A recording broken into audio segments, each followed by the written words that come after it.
Barry, testing audio. One, two, three. I hear you loud and clear and very high quality. All right, cool. All right. Turns out this camera has good video, but lousy microphone.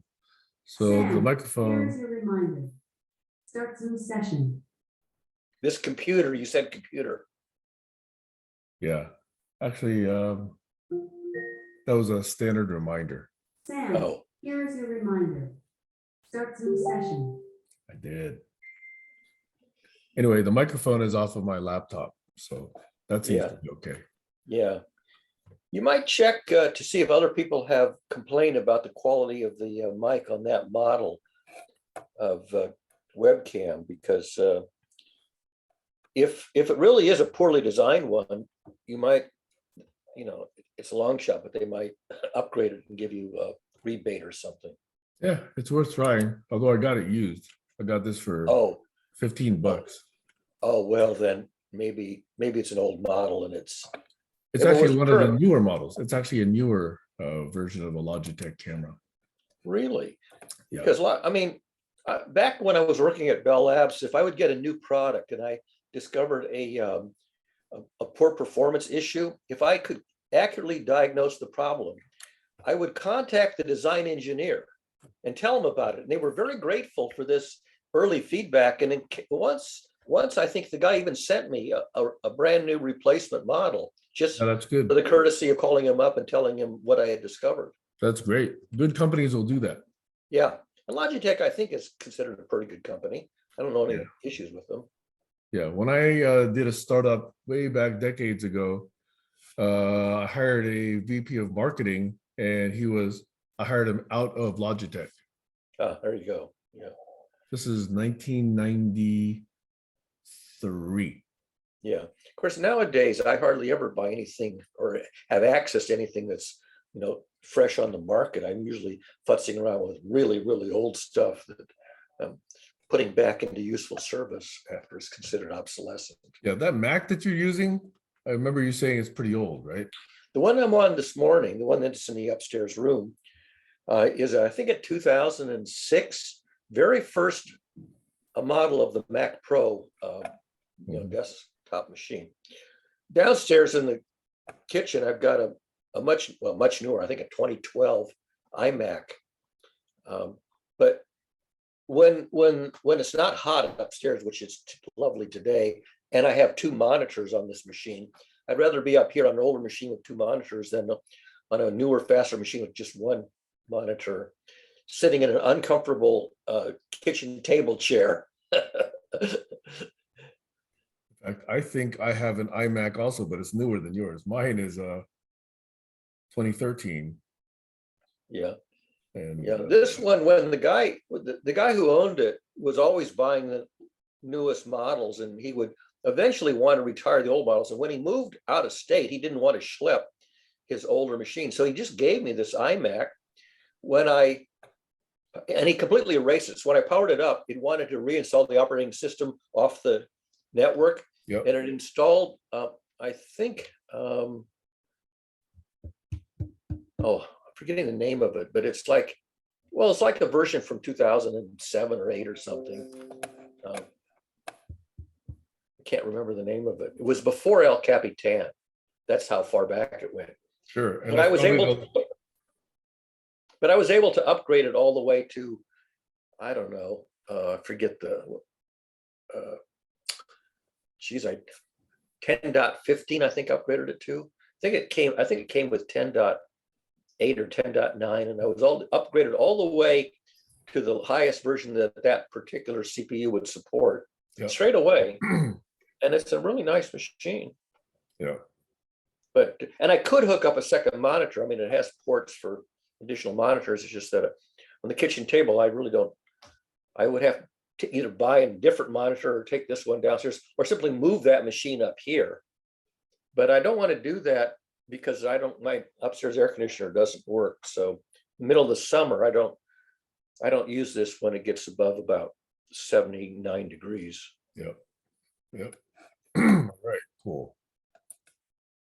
Well, I want to, since it's the two of us, go back to my postings in the Coast Sense Making group.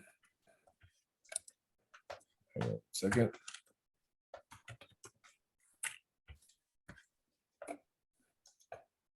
Because there's a reason why I post things in that group. Okay. And it's usually because I like to take a, critical reasoning look at whatever is being posted.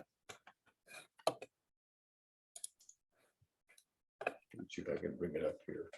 Okay, so let me go back and see what I posted here. Co-sense making and deep rocking, that the one you're referring to? Yes. All right, yeah, I have it loaded. I have Yeah. it. So the first one is Karl Popper on correcting errors in science. This gets at the essence of science, which I think too many people do not appreciate. Yep. This is a biggie. Yep. That it's routine and not considered embarrassing or whatever, Yep. Politically to identify and correct an error. I have one that I've been beating on, maybe for 10 years.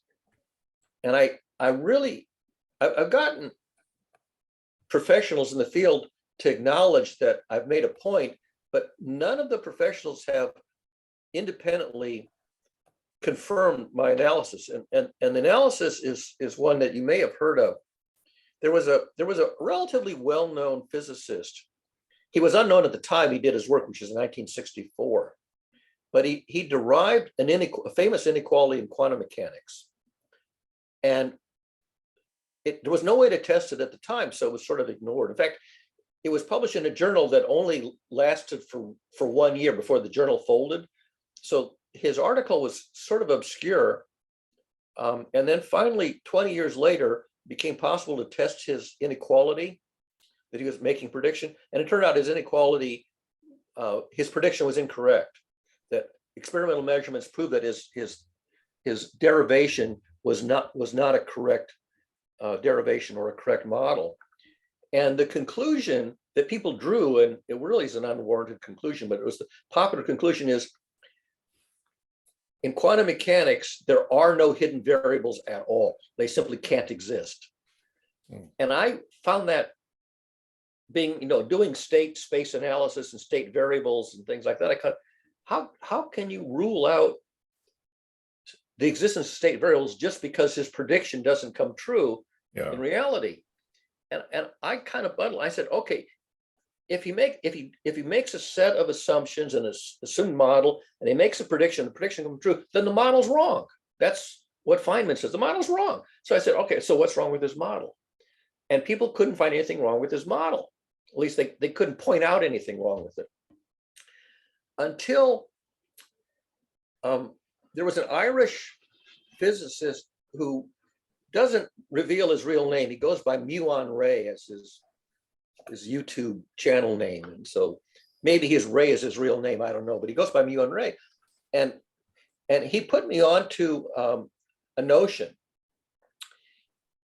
If you assume a kind of Newtonian model that timekeeping is uniform everywhere in the cosmos, and space is, a rectangular matrix or cubic matrix, then the math is very simple, and you can derive all kinds of things.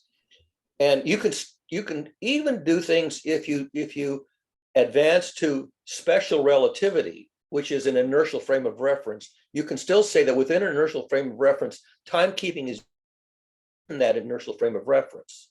Mm-hmm. But if you go to general relativity, where you have gravitating bodies that give you gravitational gradients all over the place, then you have to take into account that timekeeping now varies with the gravitational field strength. And so you can't just assume that there's a universal clock that keeps the same time everywhere, or even that distances are measured the same everywhere. And the speed of light. Right. So now, well, the speed of light, because both the distance and the timekeeping go together, so the ratio stays the same.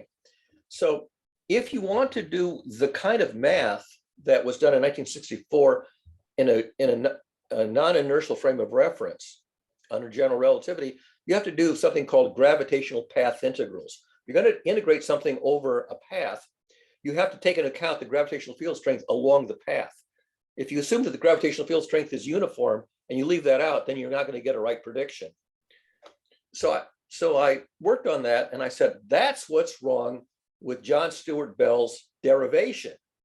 He assumes of the simplified model that you can't assume under general relativity. So imagine that you've set up an experiment to test his prediction, and you set it up with twin particles being created simultaneously with exactly equal and opposite states, and they go off in exactly opposite directions. Now set your experiment up along an east-west axis and do the experiment on the dawn of the spring tide, so that the sun and the moon are rising over the horizon in the east, and the westbound, so the eastbound particle is descending a gravitational gradient and the westbound particle is accelerating it. So the one that's descending is going to gain energy and its time keeping is going to slow down. And the other one's going to, so now the two particles cannot be modeled with the same exact state variable because the timekeeping is, they age independently. And so if you assume that they're exactly equal and opposite and no effect, it's like an odd function. No matter how far you integrate it out, it cancels. At every point, it's equal and opposite. So it'll vanish over an infinite integral. But if they don't stay in sync, if they become if they lose their phase. Yep. If they become out of phase as they speed apart, then you get a beat frequency term that never vanishes. And so that's music. Right. So he got a state variable to vanish everywhere because he assumed that it was an odd function. Everything was equal and opposite. When I say if there's a time varying component, it's true that if it's something that doesn't vary in time, like the color, or the left shoe and the right shoe, if they're constant in time and space, then yeah, it's fine. But if they have a time varying component, then they get out of phase. Color is dependent on light frequency. Exactly. So I pointed out, I said, you really need to take a gravitational path integral and account for the fact that these things get out of phase as they speed apart.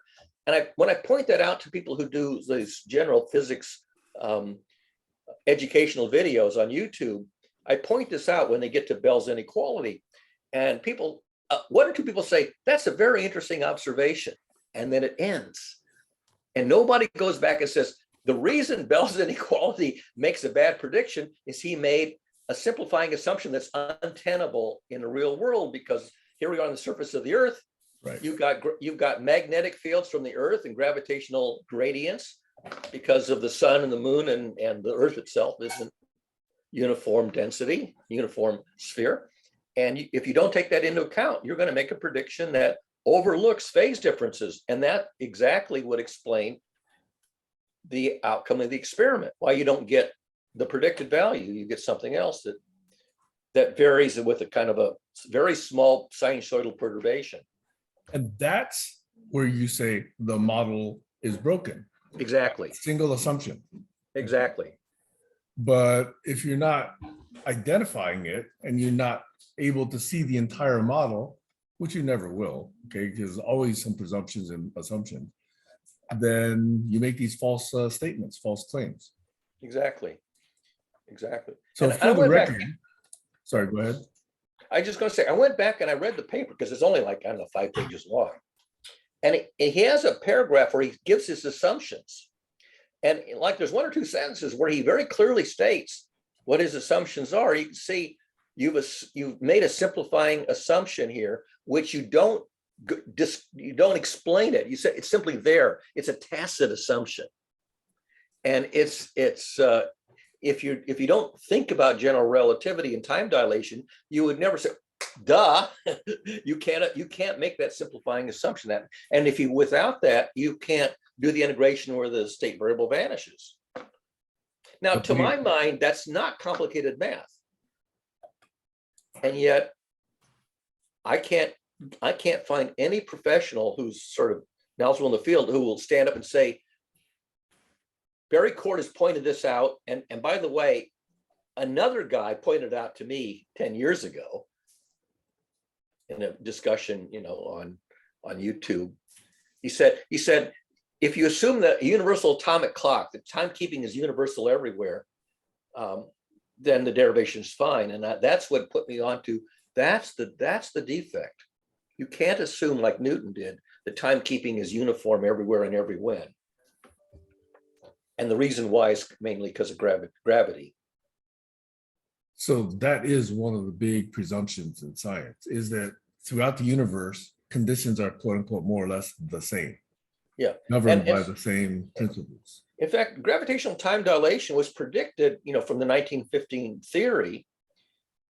And so by 1964, anybody who was really had done their homework would know about this. In fact, there was an experiment at Harvard where they had a stairwell that was like 4 stories high, and they put a photon generator on the basement, and of a certain color. Flashlight? Sorry? The flashlight? Oh no, it was monochrome. It was a monochrome source. I don't know exactly how they did A it. laser? And they shot the photon up to the top floor, which is like 4 stories up, and it arrived at a different color, exactly as predicted by gravitational time dilation or gravitational redshift. And so this was already, measured experimentally. I don't know what year that was, but well in advance of the ability to build atomic clocks, and eventually the atomic clocks, you could elevate identical atomic clocks by a meter and already see that they were accumulating nanoseconds at their separate rates. And people still do math where they leave that out. You can't leave it out with GPS. You leave it out with GPS, it gives you the wrong answer. You have to have tolerances for error in GPS in Yeah. order for it to work. Yeah. You have every nanosecond light travels another about a foot. Roughly a Grace foot Hopper. per nanosecond. Yeah, right. Grace Hopper had these little foot-long pieces of fiber optic or something. So She didn't have fiber optics, I think. whatever it was, Wire. she had a piece of wire that was a foot long on Johnny Carson. And said that's a nanosecond. So anyway, since Stacy and Josh came on while you were explaining that, the reference that Barry was responding to was, let me see if I can share my screen. You see my GCC screen? Okay, this is the wrong one. It's coming up. It hasn't. Wait, it's the wrong one. Where is it? I want here we go, that one. Do you So see that's a this one? photograph of somebody. Okay, do you see the Karl Popper screen now, or did it not change? I see a photograph of a Yes. good Now we looking do. female. No, now we do. now No, I no, got no, it. no. Oh, it did? Okay, Barry sorry. was too slow. Sorry. You let me had do it. that. You had it, and then it went away. Oh, because I thought it was the wrong window. Let me. No, it was right. You just had the wrong tab. Okay. All right. Go back to the Karl Popper tab. Yeah, this is the one. Whoa, come on. Why is it still always the wrong one? It's slow. These are always slow. Okay, so the quote says, Karl Popper on correcting errors in science. And this, according to both Barry and myself, is the crux of the error that science critics do not understand properly. Yep. That's this. The history of science, like the history of all human ideas, is the history of irresponsible dreams, of obstinacy, and of error. That's the humanity, okay? Yep. But science is one of the very few human activities, perhaps the only one, in which errors are systematically criticized and fairly often in time corrected. This is why we can say that in science, we often learn from our mistakes, and why we can speak clearly and sensibly about making progress there. And that doesn't apply in pretty much all other, quote unquote, schemes of thinking, schools of thinking. Yeah. Okay? This is where That's why politics. science is special. This is why politics and science really diverged most dramatically. In politics, they make an assumption about how things work in the world. They pass legislation and policies based on these assumed models, and the models are wrong, and the policies and legislation do not yield the predicted outcome. Yep. Time and again. Yep. So anyway, that's the one I want to go on record saying, anytime I see someone criticize science and say, oh, it's just another religion. No, bleep no. This is the fundamental difference. Okay.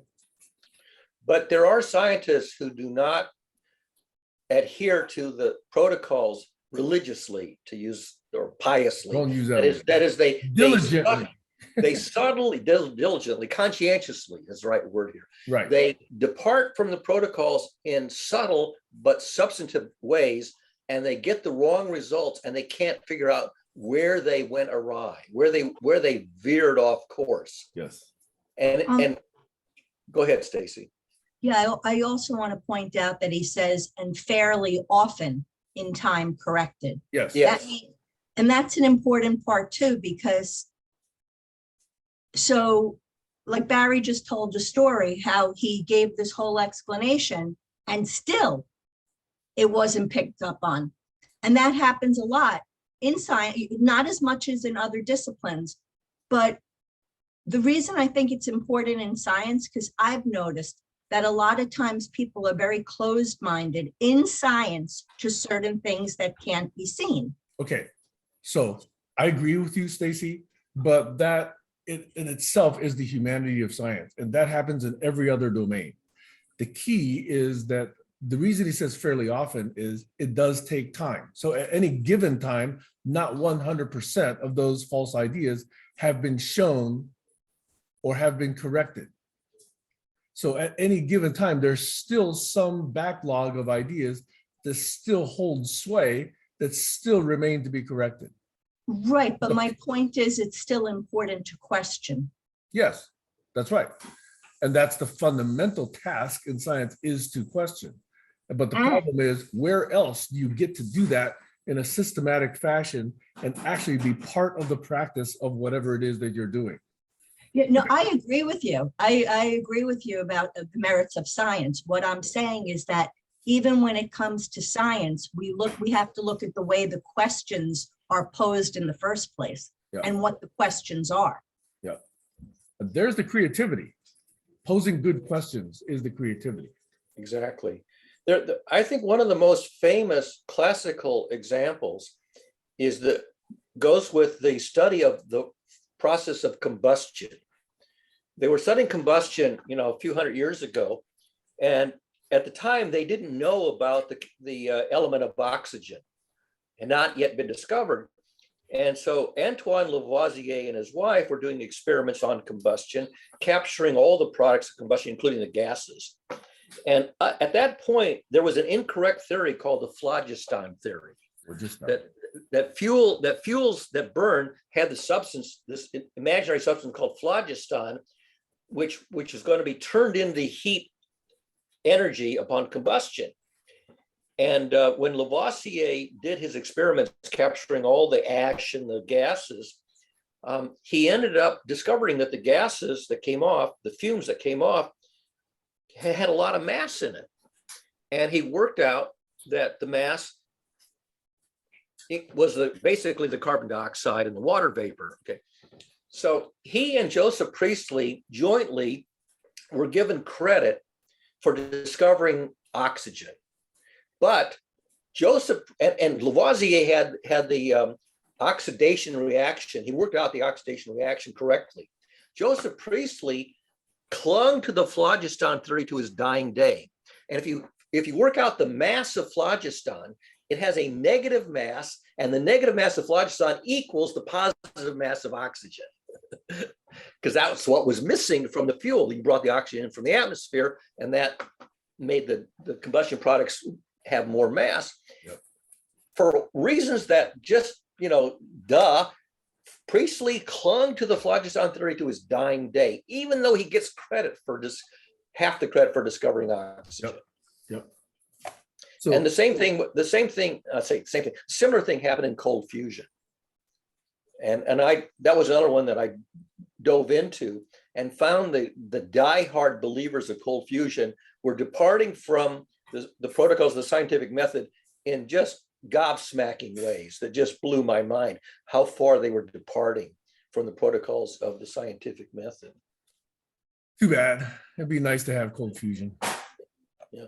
And by the way, I eventually figured out where was the excess heat really coming from that was being attributed to fusion, because they had these electrolytic cells, with palladium and other things, and they would drive it with a DC current, and they would load up the palladium with protons from the DC current, and when they loaded them up to the point where you started getting dissociation of water into oxygen and hydrogen, at that point they began to get more heat out of the system than they claimed they were putting in with DC electric drive current. And I go, there's something fishy here. And turned out that what was fishy is they were using a constant current power source, claiming that they were putting in pure DC at a fixed amperage, and it's not varying. And using that model, they were only computing the DC power input and assuming there was no AC at all. And I pointed out that when you start dissociating water into oxygen and hydrogen on the anode and cathode, you get bubbles that form on the metal that then slough off. And what happens is the amount of metal that's in contact with the electrolyte is varying with varying resistance. And that's exactly how a telephone works. The microphone on a telephone is a variable resistor device. And as you speak, the diaphragm is compressing the carbon grains, and you're changing the resistance, and the DC current is now got an audio frequency perturbation around the DC, and that has energy in it. That has AC power. And they were pretending there was no AC power. And I worked out from sophomore electrical engineering the amount of AC power from the variable resistance perturbations, and it exactly matched the excess heat they were getting out. And the model that Makubre at SRI was using, under his model, telephones don't work. But they do work. And here I was doing network planning at Bell Labs. I know telephones work. I know how they work. And I know that there is AC power in the audio frequency signal that rides on top of the DC. It's just 1 or 2% of the total power is AC, but you can't ignore it because that was accounting for the excess heat. And that was enough to flip the switch on cold fusion. Huh? Except that nobody paid attention. When I pointed it out and I showed them the math from sophomore electrical engineering, nobody said, Barry, you found it. You've explained it. It's the same story. I come up with the flaw in the model. I add the component that's missing from the model, and I show that it accounts for the effect, and silence.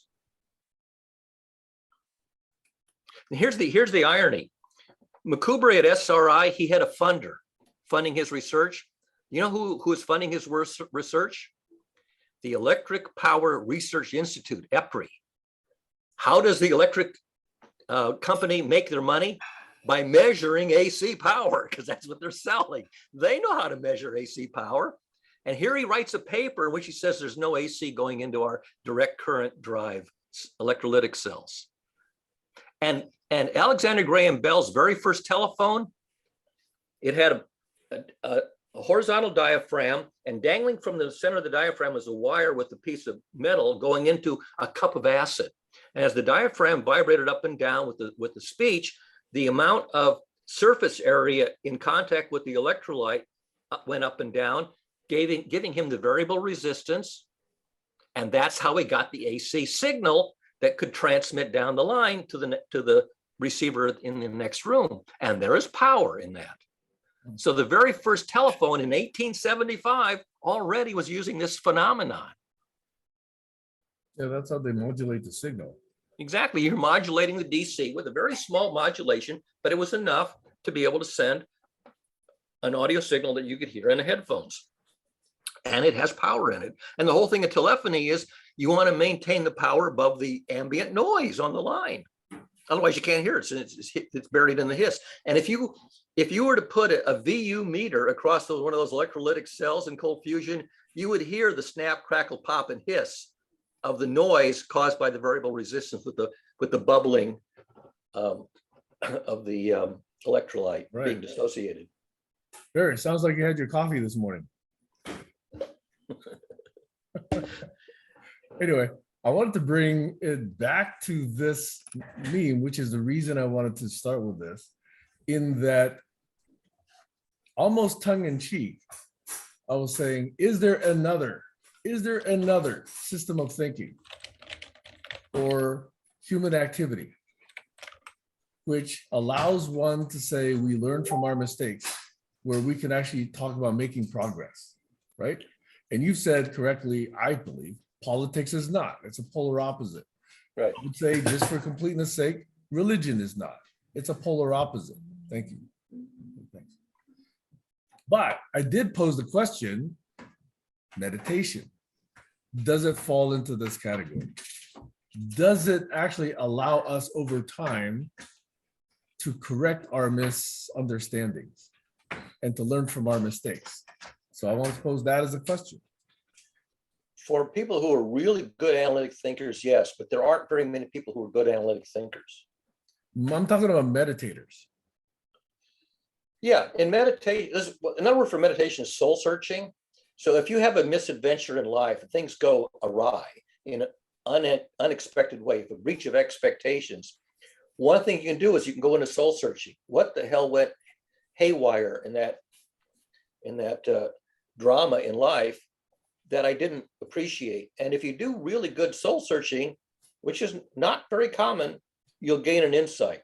You'll figure out what went awry. Most people, they do soul searching and they don't really have the insight, the aha to figure it out. Sometimes you go to a psychologist and he'll help you figure it out, or a neuroscientist and he'll help you figure it out, or she. But a lot of times you never figure these things out. You simply go, the world is behaving in a mysterious way that I can't fathom. And it didn't behave the way I anticipated, and I got burned. And you become cynical or bitter or, disturbed or whatever, depressed. And you just can't figure out where is your brain not getting the correct model? What's the missing component of your thinking? It's not easy to do that diagnostic reasoning. Most people haven't a clue how to successfully complete a meditative soul searching and say, now I understand. Any other opinions from meditators?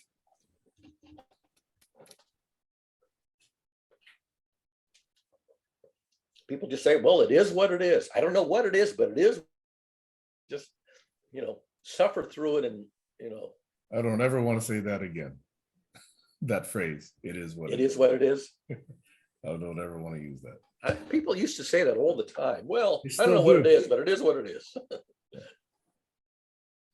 And you let it go at that. You Yeah. just say, well, there's an element of the world that I just can't fathom, and Okay, not else? Okay, let me leave that then. You Micro asked framework. another question. though. What? Go ahead, Stacy. Well, Josh has his hand up. Go ahead, Josh, Josh. you want Oh, I heard Sam say not else, and I didn't know what that meant, not else. I was asking a question. Does any other meditator out here have an opinion or a take on this? Oh, are you asking And me or after some Stacy? amount of time, Yes, he was asking us. yes. Oh, I'm not okay. That's why I didn't know if you were just generally like, I wonder if other meditators have that. I didn't know if you were talking directly to me and Stacy. That's why I was confused. Do you want to Thank answer? you. Sam, you have Josh, you have an answer? I think we can move on to another topic. I think we covered that one. I think we're good. Unless you have something, Stacy, go ahead.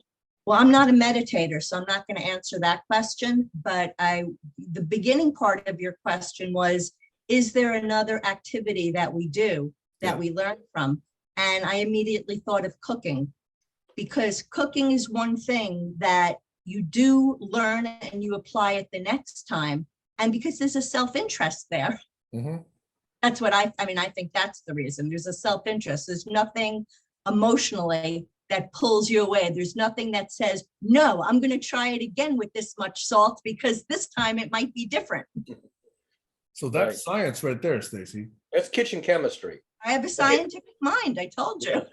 But kitchen chemistry, if you haven't really got, a deep exposure to chemistry, kitchen chemistry is, done naively is very hard to do. I mean, it took some very, very bright people, centuries to work out real chemistry. Real chemistry is complicated.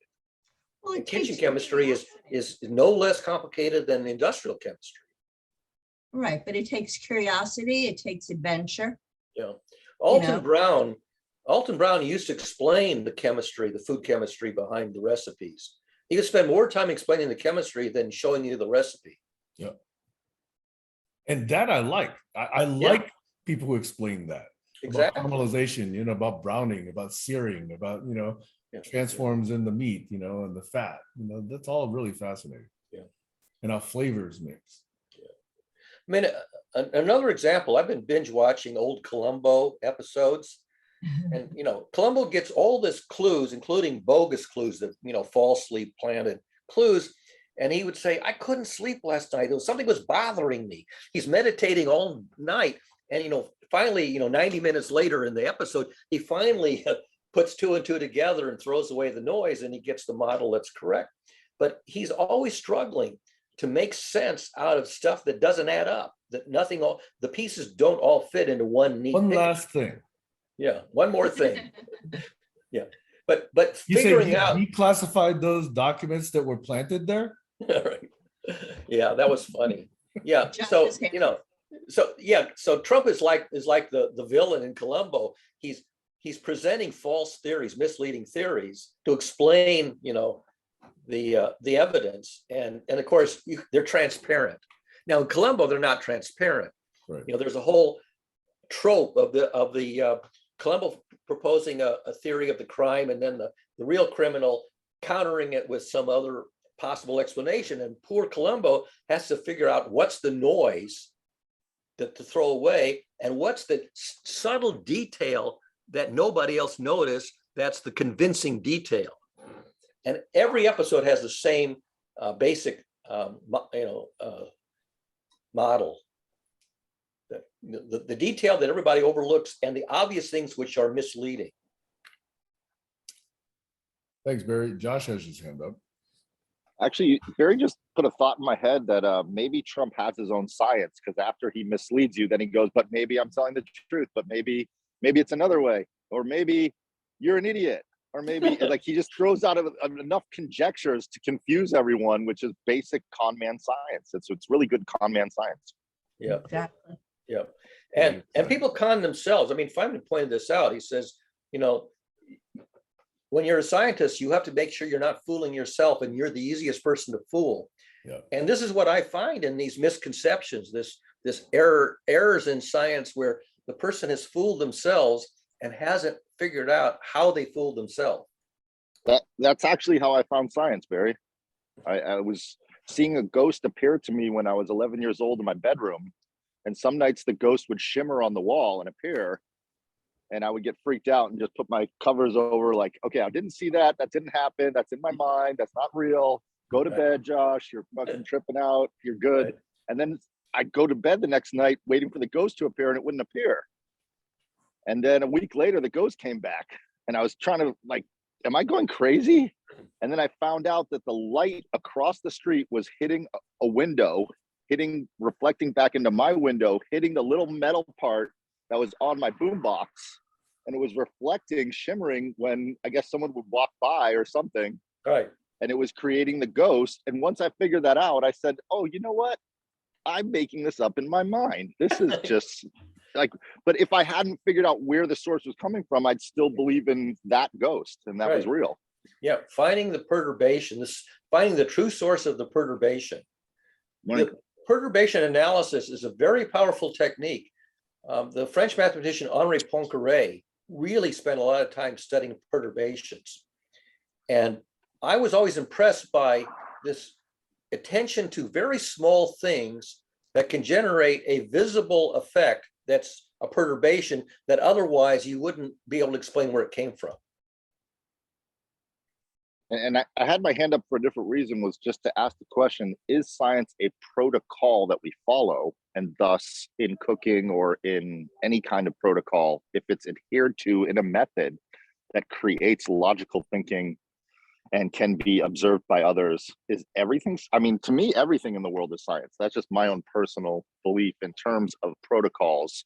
Yep. If there is a science behind a martial art and you're practicing that martial art without the protocol, are you really practicing that martial art?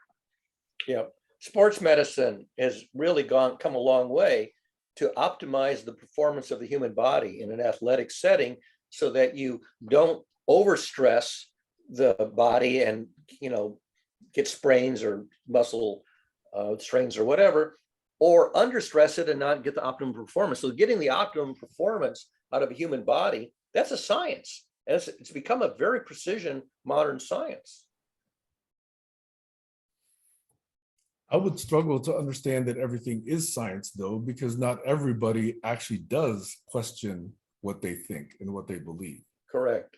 And if you don't Yeah. question what you think and what you believe, and you just reinterpret the facts to fit whatever you think or believe, that's not science.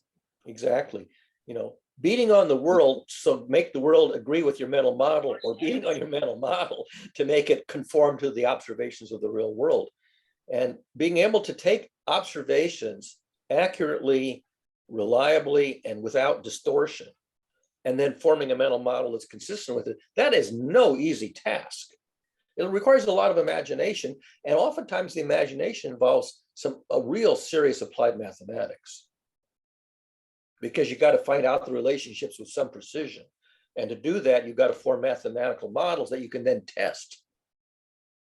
And if the mathematical model agrees with the observation, then you can say, why does that mathematical model capture the behavior? Can I gain any insight from that mathematical model? Do I have conservation of energy or conservation? Do I have some kind of symmetry or conservation that's inherent in the mathematics that explains why it has to be that way? That otherwise I would be creating energy out of nothing, or I'd be dissipating energy into nothing, or I'd be losing mass or gaining mass from nowhere. That was the oxidation thing. Does that answer your question about meditation, Sam, as far as it being a potential science? No. Because if there's different types of meditation, different protocols, and if you're adhering to one and then you're observing the perturbations in the meditation, that would be a science. But if you're not doing that, I wouldn't call it a science. Yeah, I would kind of agree with Like- that. And there's like a a lot of stuff zazen. that actually falls in this nomenclature or label of meditation. For example, guided meditation. We sit in a room, people turn the lights out or dim them, and somebody guides you. You walk into a forest, you go into this cave, you sit on the floor of this cave. It's cool. Yeah, all that crap, I don't think that's meditation whatsoever. Okay. And yet there's a lot of gobbledygook masquerading as meditation using that method. Okay. And there's a reason I don't call that meditation. It's just guided thinking. It's guided daydreaming, but it's not meditation. It sounds more like hypnosis to me. But I like it. It's relaxing, but it sounds more like it's putting suggestions Yeah, into my mind. yeah. And yet a lot of people use meditation for these words. Let's meditate. Okay. Close your eyes. It's getting to see something that's there, but you weren't registering it. So we do this in the Fix It shop all the time. We get an item into Fix, it's misbehaving. We try to diagnose what's wrong with it. If we can't see exactly what's wrong with it, we go, okay, here's how it should be behaving. Here's how it is behaving. Where in this mechanism is the answer to why it's misbehaving in the way it is? And I will go home and ponder it for a week, trying to figure out why is it doing that when it should be doing this? And maybe if I, ponder it enough, I will have an aha moment. I'll make a guess of the cause, the real cause. And sometimes I figure it out, sometimes I don't. Mhm. And do you call that meditation? Well, it's pondering. What's wrong with my theory, or why don't I have a theory that explains the misbehavior that I'm observing? So Sam, why don't you tell us what you mean exactly by meditation? And did Josh fall off? Well, Joshua, I was going to say Joshua just disconnected. Wonder if he'll come back. Go ahead, Sam, and answer Stacy's question.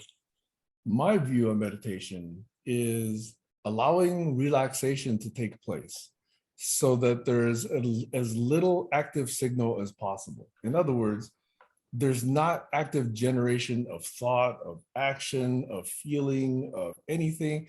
It's just serenity. In other words, you're trying to attain that close to DC vibration. In other words, close to zero vibration.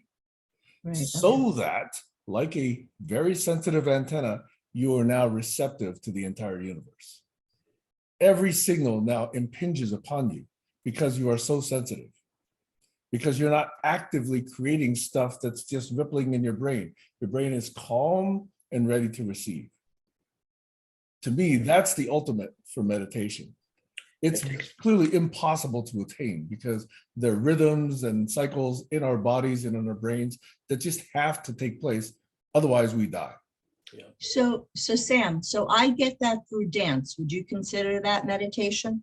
It can be, absolutely. If you are really receptive to what's going on, like for example, if you're truly active physically, but still very, very sensitive, because you can tell, because maybe you've done a particular movement, 15,000 times, your partner does something slightly different this time, and you can tell, that is that receptivity I'm talking about. Yeah, no, I'm talking about dancing by myself, where my body is just moving to the music. I'm not even like thinking about it. It's just moving the way it feels moved. My brain is not thinking at that moment. And at that moment, what are you receptive to?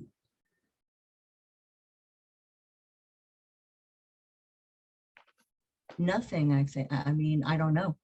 My mind is not thinking. I'm just captured in I'm like just part of the music, I guess. I'll give you another story that maybe fits into what Stacy's talking about. I don't know, maybe it might have been 30 years ago. I can't remember how long ago. They were trying to build human-powered aircraft, a human-powered airplane. And there was an aeronautical engineer in Los Angeles who was working on this kind of in his spare time. He took a holiday, I think, to like either Arizona or New Mexico away from his work. And when he was out in the wilderness, he was looking at birds soaring very gracefully in the sky, like condors or falcons or whatever they were. And in simply sitting there relaxed and watching these birds,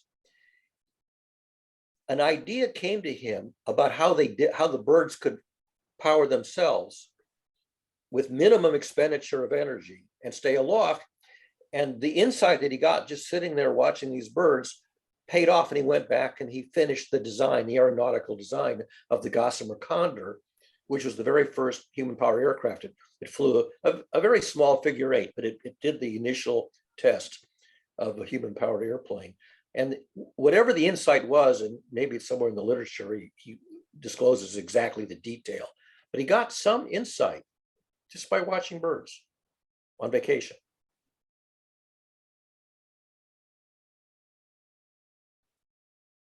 So that connects to what was being said, how?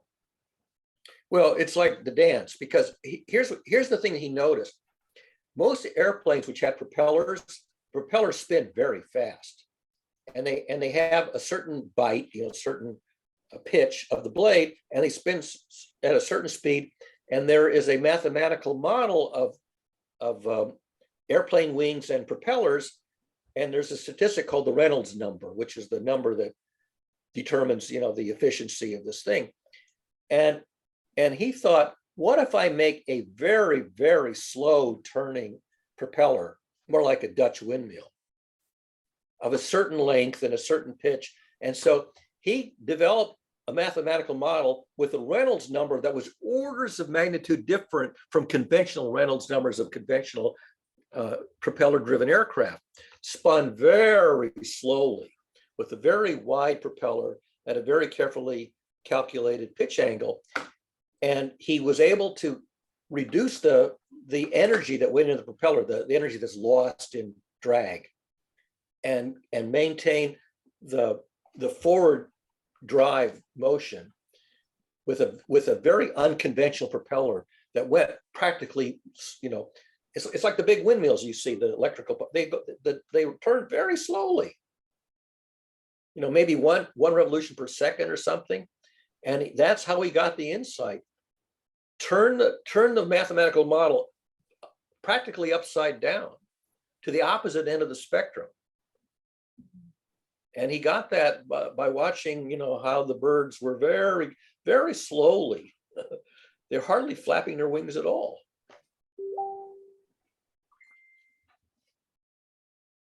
Alex may be joining us.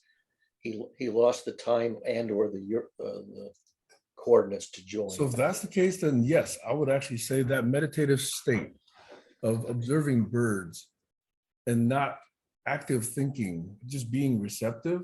Right. Yeah, I consider that meditative. And the key idea, slow it way down to very slow motion from the model that a typical aeronautical engineer would have learned.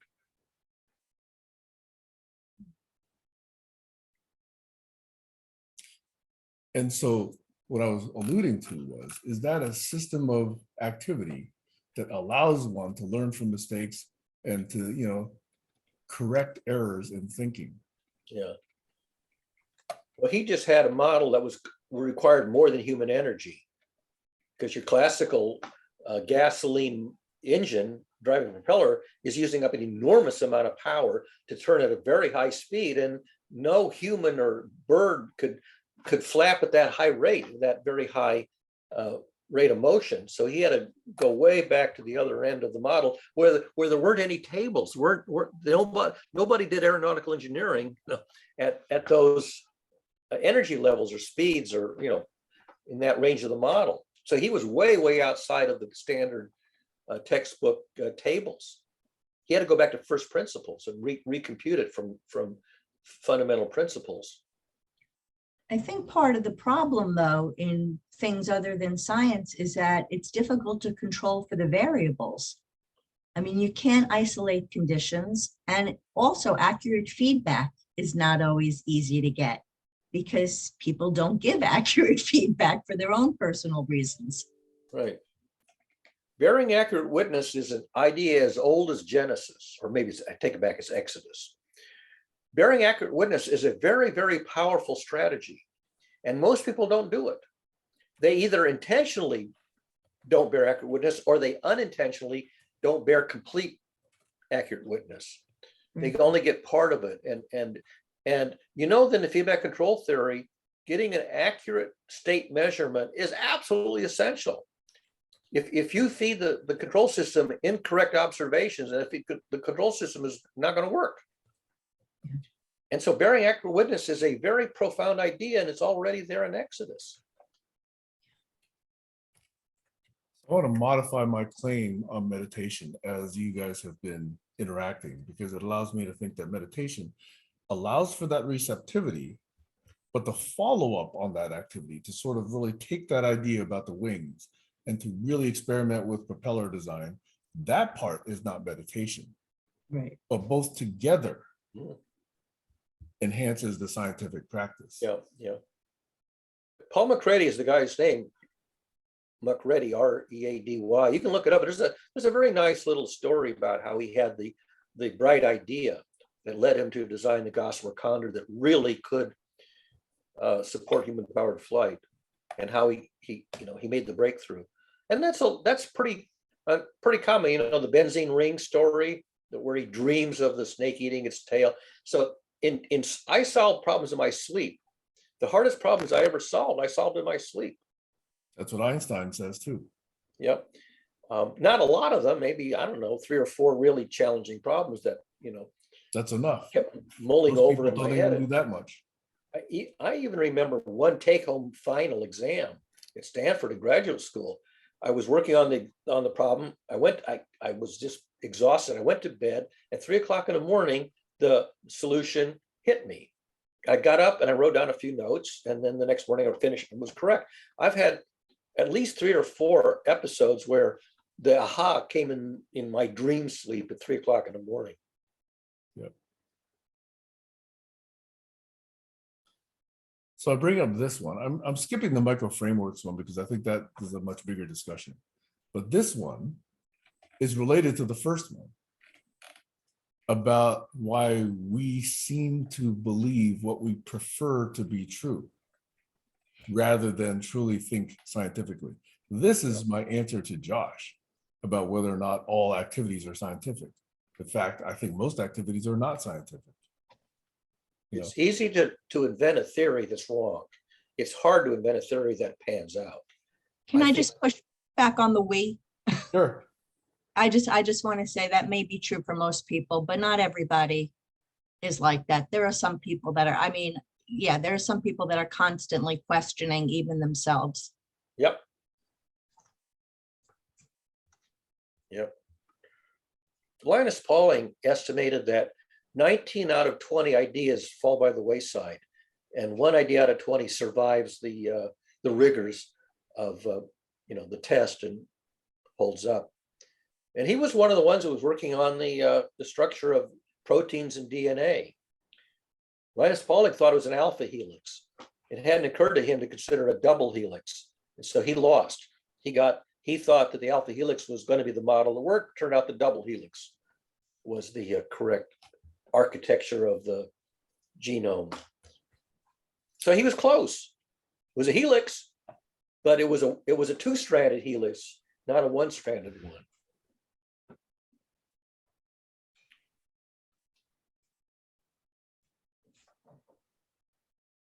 And once you see why the 2-stranded helix worked, so that you had these rungs of the ladder, that the 2 halves of the rung fit together, either a 3-finger one or a 2-finger one, that two of the rungs fitted together with 2 fingers, and the other 2 fit together with 3 fingers, the hydrogen bonds, 2 hydrogen bonds versus 3 hydrogen bonds. That really was the breakthrough. That was just, that's a Nobel Prize winning breakthrough. Go ahead, Sam. And my response to you, Stacy, in that pushback, which I accept, is Francis Bacon was talking about man. He wasn't talking about women. You mean this is really referring to the male of the species? You're kidding. That was a weak tempered joke. Sorry about that. Well, certainly males, have fantasies about females, which are probably misguided. All right. That Probably was true in love lost. and war. Feeble attempt. Yeah, feeble attempt. All right. The next one I wanted to bring up is this one. This is the creativity part of science. This is the question creation. The answers, if they're rote, are deadening. The questions are opening. Yes. So the questions reveal hints about the model that may have generated the question. That to me is interesting. Yeah, and figuring out how to phrase a question that arrests and intrigues the respondent, that's quite an art. So here's how I want to relate it back to that meme that I skipped. If you think about a person's questions, and then you sort of say, okay, what's the micro model? What's the mental model that generated that question in that person? What is that framework from which this person is asking that question? That to me is fascinating. Yep. That to me is how we can sort of say, that's a fascinating question. You must therefore think, it reveals certain things about your model. Because, Barry, when you're talking about, conductors going up and down in acid, I'm saying, wow, what a great model. Nobody ever explained that, quite so concisely before. So now I can get a glimpse into why your question perhaps, or your suggestion was phrased the way it was. Right. That's kind of a micro insight. And that says, okay, maybe this is the framework. Maybe this is the perspective that generated that question or generated that insight. That to me is how we understand each other. Yeah. And we do a lot of that, by the way, before we even get into experiment design. I remember the first time I learned of the concept of a variable resistance microphone. I go, geez, how the hell can you make a microphone with a variable resistor? Really? And it turned out, yes, you can. And that's what Alexander Graham Bell invented. And that's what Edison came up with, the dry one with the carbon grains. And here's how it works. You put a DC current through it, and then the variable resistance modulates an AC analog signal on top of the D. Oh, duh. But I remember it never occurred to me until I read it in literature. That was brilliant. I want to go back to what Sam said for a minute, because that's also where there's some risk involved. When you assume that you understand where a person's coming from without follow-up questions, a lot of times people will just jump to a conclusion, and that's a big problem because often they're wrong. So Yes. it really needs to be followed up with other defining questions. Yep. And that's the creativity of the question itself there also, because the assumption that is taken is the answer. If you don't generate another question from it. One of the questions that I like to ask, and it turns out to be a very annoying question that people just try to dismiss, when they form a bogus theory, they don't think it's bogus, but they think it's a correct theory. No hypothesis. Yeah, how did you falsify the null hypothesis? That's the question I want to ask. And if they decline to give a candid answer to that, then this is like Columbo. I'm onto them. They've made up a bogus theory and they haven't done their diligence or due diligence of falsifying the null hypothesis. Maybe they just didn't know what you meant by that. Oh no, they knew, because this is a physicist, a chemist working at Los Alamos National Laboratory. I mean, yeah, he's got degrees in chemistry and he's a Los Alamos National Labs. He knows what the null hypothesis is. And he says to me, the null hypothesis doesn't work in chemistry. What? I have to quote. It's an email. The null hypothesis doesn't work in chemistry. This is a guy trying to explain cold fusion. Unbelievable. The guy had departed so dramatically from the protocol scientific method, it just knocked my socks off. Where did this guy get his degree? That I have to go back and look up. I don't know where he got his degree. But I mean, he's a chemist working at Los Alamos National Lab. So I just asked the question. What can you tell about my micro framework or micro perspective about that question? Let me go back and read it again. Well, it just says micro frameworks double question mark. Right. So I'm not sure what, I mean, you have to phrase the question as a complete sentence. No. I'm saying I did ask a question. I said, my question was, where did this person get his degree? His or her degree? The answer, I have to go look it up. I don't know. No. Then my follow-up question was, what does that question that I just asked tell you about the micro framework in my mind when I generated that question? That he didn't get a proper education in chemistry, or he simply deluded himself and departed from what he had actually learned. And I don't know whether he, because this guy's like in his late 70s or early 80s by now. What I don't know is whether he, early in his career, was diligent and conscientious and then kind of got sloppy, or whether he just never learned it and never really did any work where it mattered. I don't know the answer to that. Maybe the answer is in the transcript. I'd have to go back. We're talking about 10 years ago. So, but what blew me away is his assertion that you don't use the null hypothesis in chemistry because it doesn't work. And what? Okay, so maybe Because my father has a bachelor's in chemistry, so it's not like and of course, go ahead. So Barry, I think you're onto something, but it's not directly the question that I was asking. So I was curious, Stacy, did my question make sense? Yeah, it made sense. I mean, how he departed from it in the first place, I can't explain how he came to depart from it so dramatically as it turned out that he did. And why nobody publicly rebuked him for it. And where was the peer review? And turns out he was not publishing in peer-reviewed journals. He was publishing in these kind of sloppy fly-by-night journals that weren't rigorously peer-reviewed, which is what a lot of people in cold fusion were doing. They were publishing in sloppy journals. Okay, Go ahead, Sam. if I could, so Stacy, since you said that my question did make sense, what did it reveal about my micro framework or micro perspective in my mind? Well, I think it's interesting that Barry gave two choices of what it might have revealed. So I don't know. It could have been either one of those options Or others as well? or others. Yeah, Exactly. there's almost an infinite number, right? Yeah, That's my point. exactly.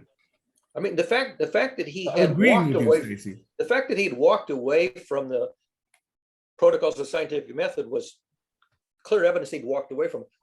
How and why he walked away from it, at what point in his career, that I didn't get enough information to get any insight on. Because what mattered to me was that he wasn't using the protocols in a rigorous, conventional way. It never occurred to me to say, how did you get off on the wrong trail? I didn't, Yeah. So just to I never answer got that it. question, if I may, what I was curious about, since you give these stories, Barry, is what would happen if we did the following? Okay, this is a thought experiment. If we, number one, found out the institution that granted him his degree, either a master's or a doctorate, I suspect it was a doctorate, Probably. and who else graduated from that same department, perhaps with the same advisor, and what those people have been publishing and or claiming. That, to me, is an interesting thought experiment. Let me just put, his name was Edwin Storm. Let me just put his name in. and Not that see we if have to I- conduct it. I'm just Well- asking the what if, okay?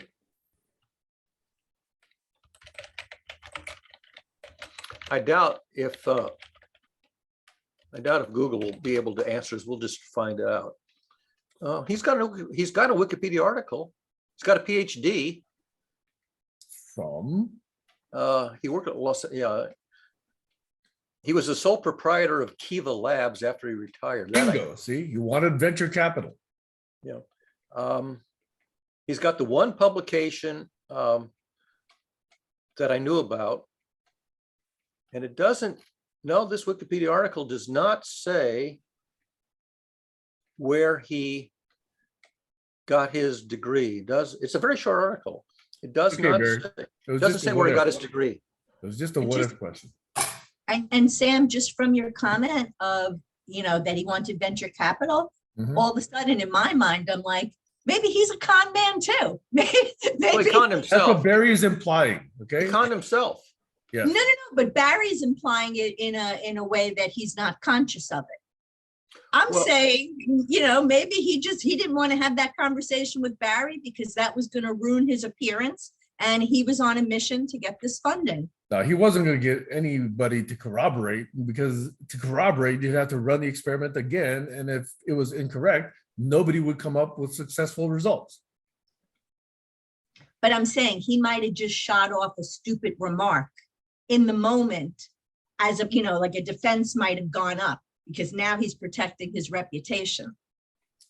Yeah, maybe, but this is quite a big deal. I remember when the cold fusion furor happened, and everybody's hopeful, but too bad. Yeah, the short answer is the Wikipedia article, which is very short, doesn't say where he got his degree from. Okay. And possibly I could find it, but I doubt I could find it. He's 91 years old now. And I had the conversation with him 10 years ago, so he would have been 81 at the time. And he was basically a diehard codger and diehard believer, and he had deluded himself into all these unsubstantiated theories of transmutation and all kinds of stuff, and throwing away data, selecting data and throwing away other. He was doing things that no peer-reviewed article would ever let him get away with. Proper peer-reviewed, properly conducted scientific study with a proper peer review. I got to tell you, here's a confession I'm going to make.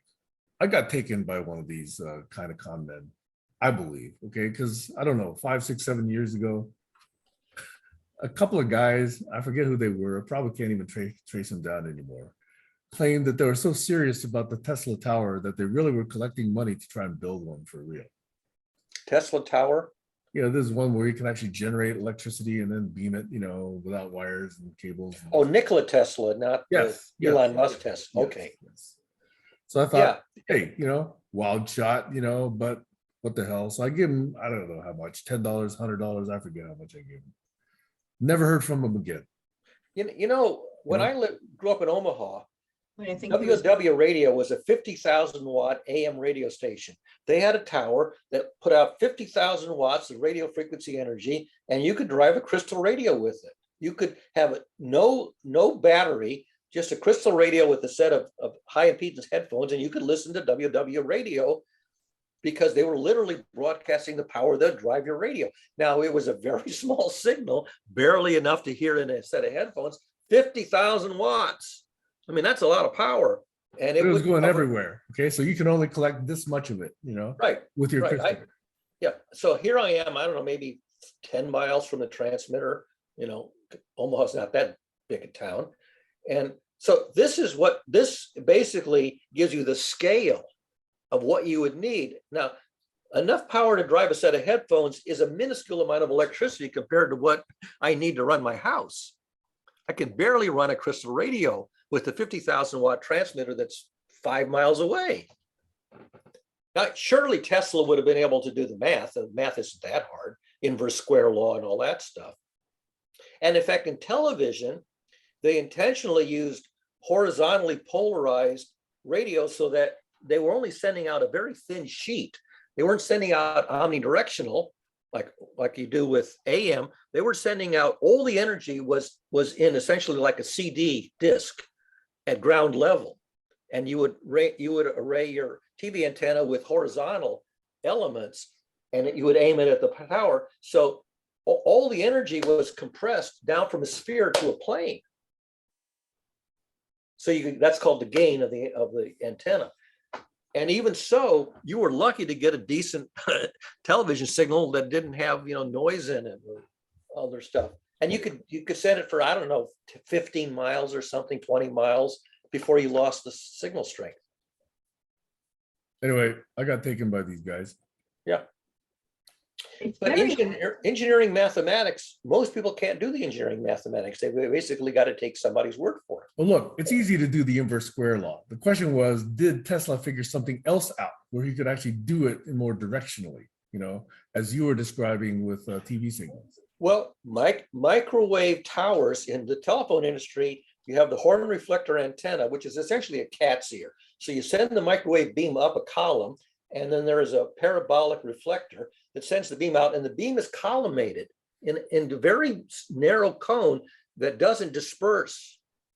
So it's a very narrow, and it's almost a column. Now, it's not like a laser. A laser doesn't spread at all, but these things did spread a little bit. And so you can only send it, well, from mountaintop to mountaintop, I don't know, maybe 50 miles if you're lucky, and still have enough energy to receive it without loss of signal, without loss of fidelity. But that was collimating a beam, that was essentially a pencil thin column. Can I move on to the next one? Sure. This is one, you recognize it probably as the golden rule.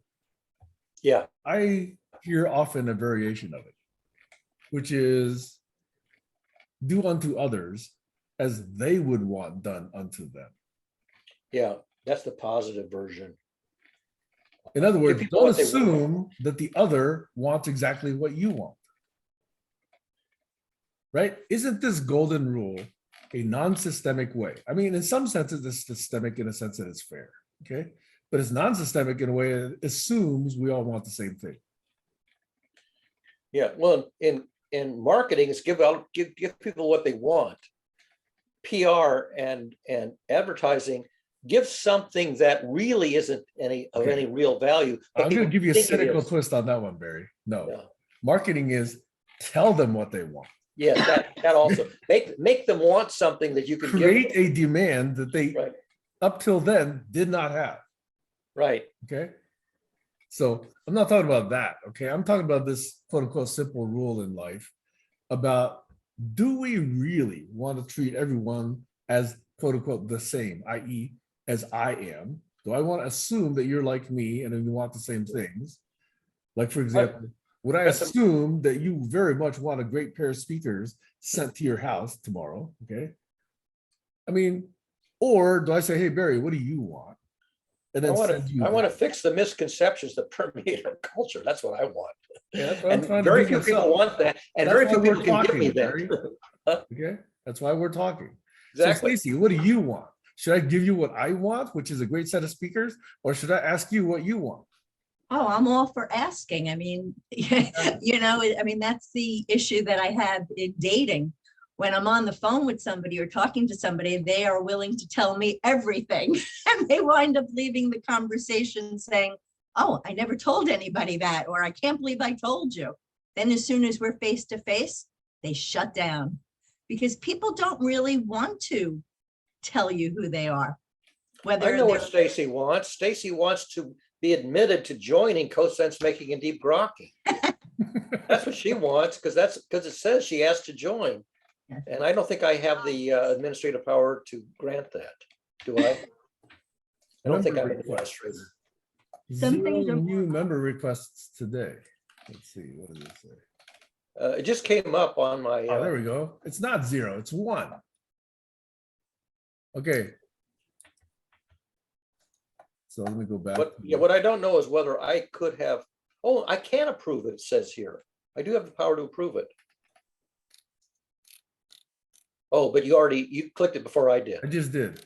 Okay, turns out I could have affirmatively responded because I did have the power.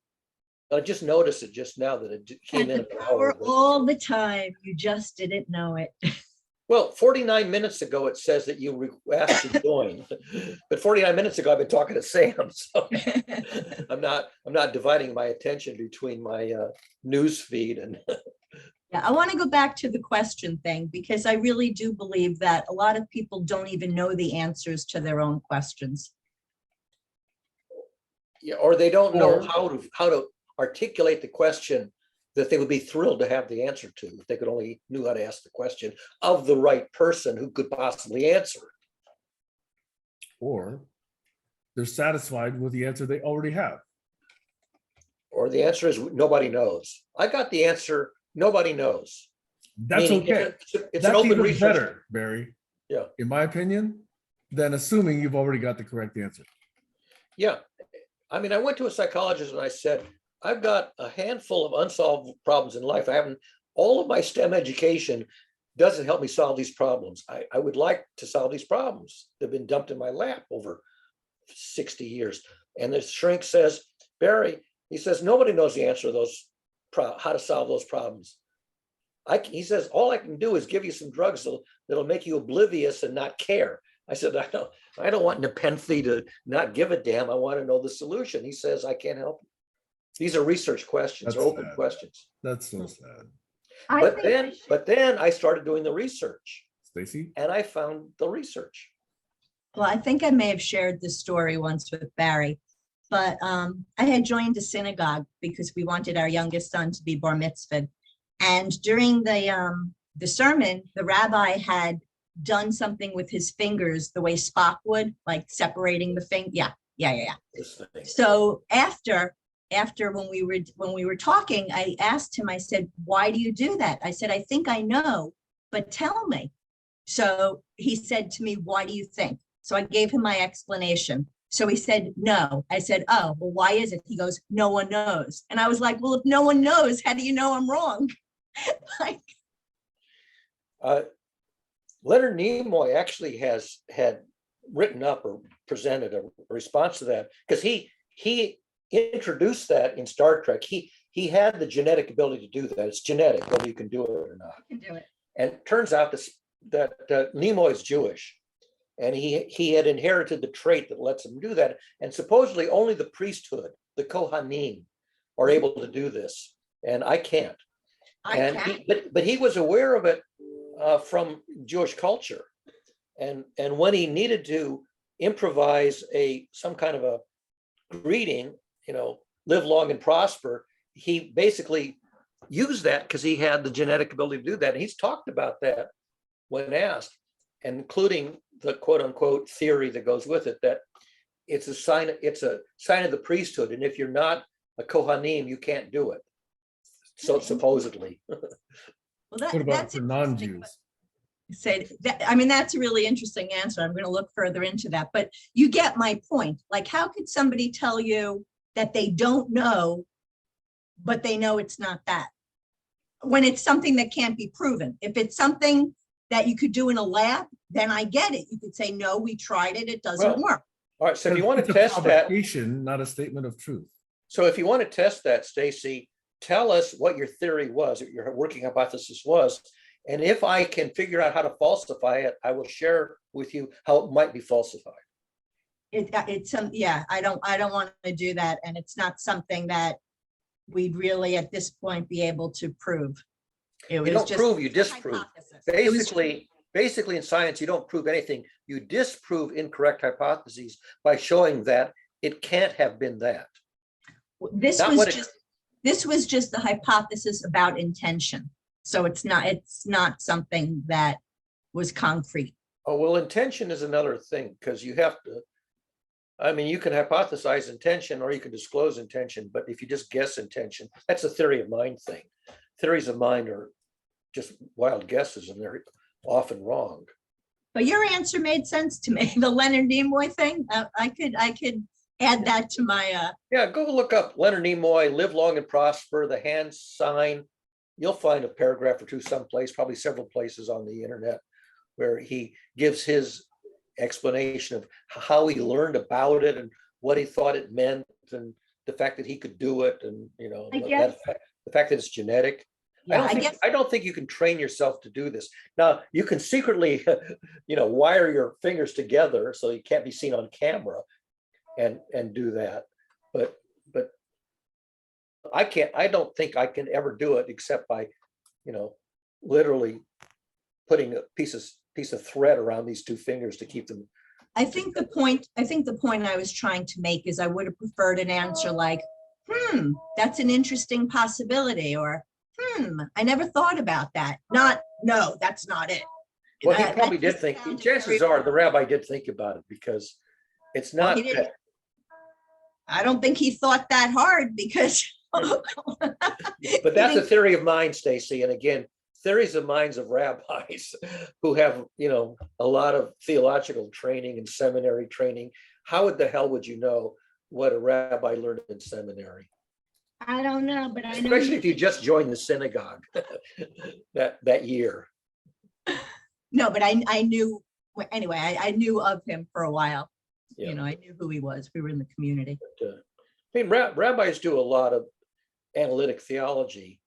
I mean, the rabbis that I listen to, were in a sense scientists, in the sense that they were doing rigorous, deep reasoning. After all, rabbi means my teacher, and they are educators. The fundamental role is education. Right. But just like educators, they're all different because we had another rabbi after that, and they were both very, very different people. Yeah. And I mean, the rabbi that I grew up with taught by the Socratic method, and he was fabulous. He would ask really good questions as us adolescents would sit around pondering some hypothetical ethical Right. dilemma. And when our conversation was sort of wandering away, he would ask a very carefully crafted question in the manner of Socrates that would refocus us back to the fundamental ethical question before us. And what I learned from him, not only ethics, but really what I learned from him is the power of the Socratic method. What a real powerful educational tool it is. Except that he never said, I'm using the Socratic method. I figured that out like a decade later. When I came across the Socratic method, I go, oh, that's what Rabbi Kripke was using.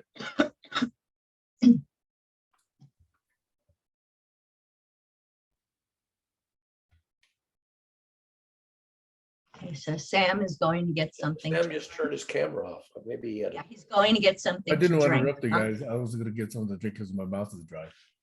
Yeah, I get that. Well, see, I'm down to my last dregs of. I will So- narrate the chat.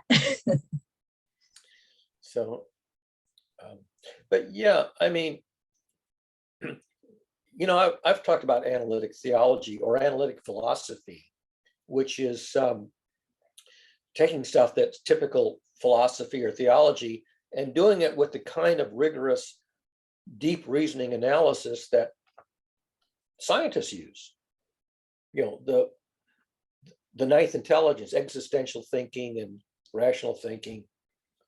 And wisdom really comes from observation. The sages who have witnessed human behavior for 7 decades gain some knowledge or wisdom from observation, and they see pattern, they see recurring patterns. This is pattern thinking, and they can reliably predict how humans are going to behave because they've watched how humans behave for, you know, their entire adult life. But it takes, you know, 6, 7 decades to become a sage of that level where you can reliably anticipate how people are going to react.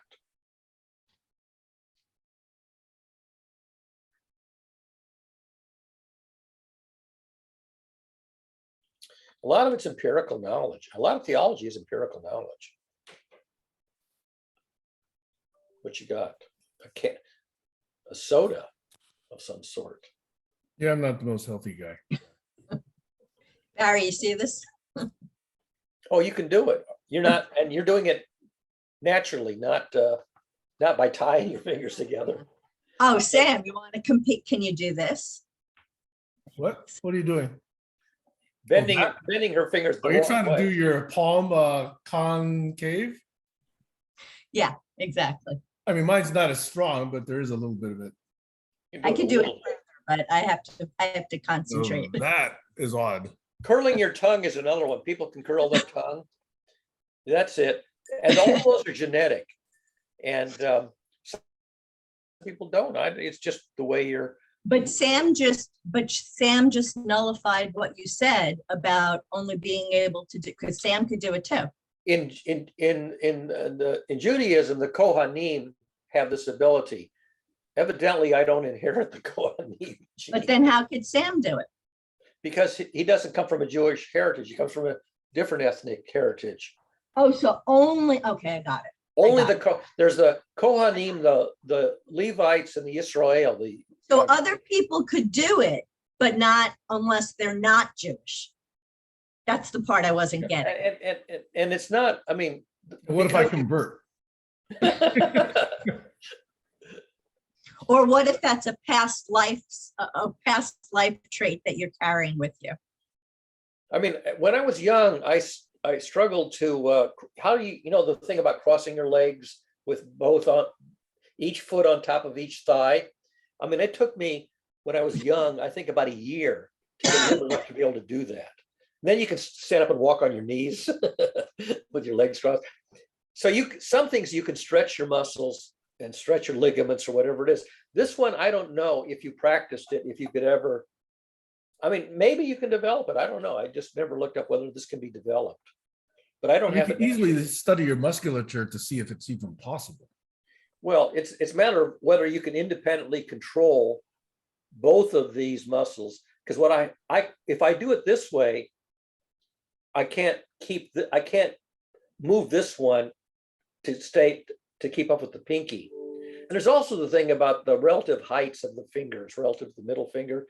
That varies also genetically. It's a lot of very small genetic differences that may or may not be meaningful, but they are. Stuff about earlobes and how they attack. Yeah, you know, all kinds of. I mean, there's all kinds of facial metrics and body metrics, Yeah. You know, that are ethnic, and that's how you can recognize people's ethnicity by the characteristic differences. Although I think that's probably getting to be less and less true because more and more world travel and intermarriage across ethnic lines, unlike what there was, you know, 1,000 years ago, where people didn't travel around the world and resettle, you know, halfway around the planet from where they grew up. Okay, well, so much for arriving. Anybody want to check in? I just want to point out, it's 12:21 and 27, 28. 12:20. I want to just flip over and see whether the moon launch was supposed to go off no Artemis? earlier than 12:17, but the rocket let me just see here. Is the rocket gone or is it gone? It says tanking operations. Let's just, wait a second. I've lost the.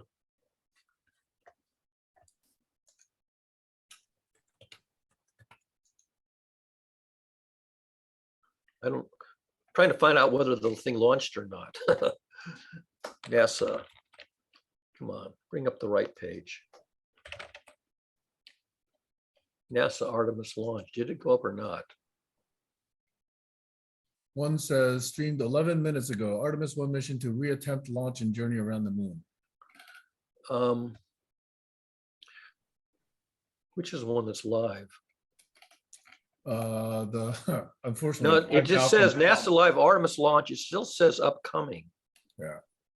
Oh, it looks like they must have scrubbed it because it says live in 2 days. It looks like they must have scrubbed it. The next available launch opportunity is Monday, September 5. So they didn't go off today. They scrubbed it. Yeah. Because Fuel as leak a, discovered in Artemis ahead of NASA's second attempt at launching Artemis. Fuel leak. okay, so they scrubbed it. Okay.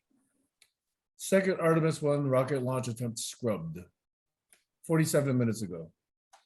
Yep. All right. Yeah, because I just noticed on my clock that I was about 10 minutes past the earliest launch window Yep. time. And so now it's, what do you say next? So Monday, Labor Day. They're going to try to get it Labor Day. September 5. So everybody's going to be home, not at work, watch everybody in the US, I guess. The fact that they scrubbed it twice in a row now, a week apart, and they also delayed it from Friday to Saturday. This is, in terms of Bayesian inference, it's ain't Bayesian great. expectation numbers are slowly, I don't have the exact amount, but they're going down. Yeah. I know the direction is just, so no Artemis launch today, it turns out. It's okay. Better to get it right than to go early. Well, those are $4 billion. They're going to spend $20 billion to send up 4 of them over a space of, I don't know, 5 years or something. Yeah. So they're $4 billion a piece. And they don't want to send it up if there's some unresolved glitch. And they haven't had a lot of practice recently. No, Not NASA. yeah. But this $4 billion and 4 launches over 5 years or whatever the span is, this is not looking good. Hey, you got to look at it in context. How much does a nuclear sub cost? On the order of billions of dollars. Okay. How much do these warship cost? They cost like $1 billion. Yeah. And we make them by the dozens. We make way too many war machines and not enough education machines. I mean, how much a Trident? Amazon, how much does a Trident submarine cost to build?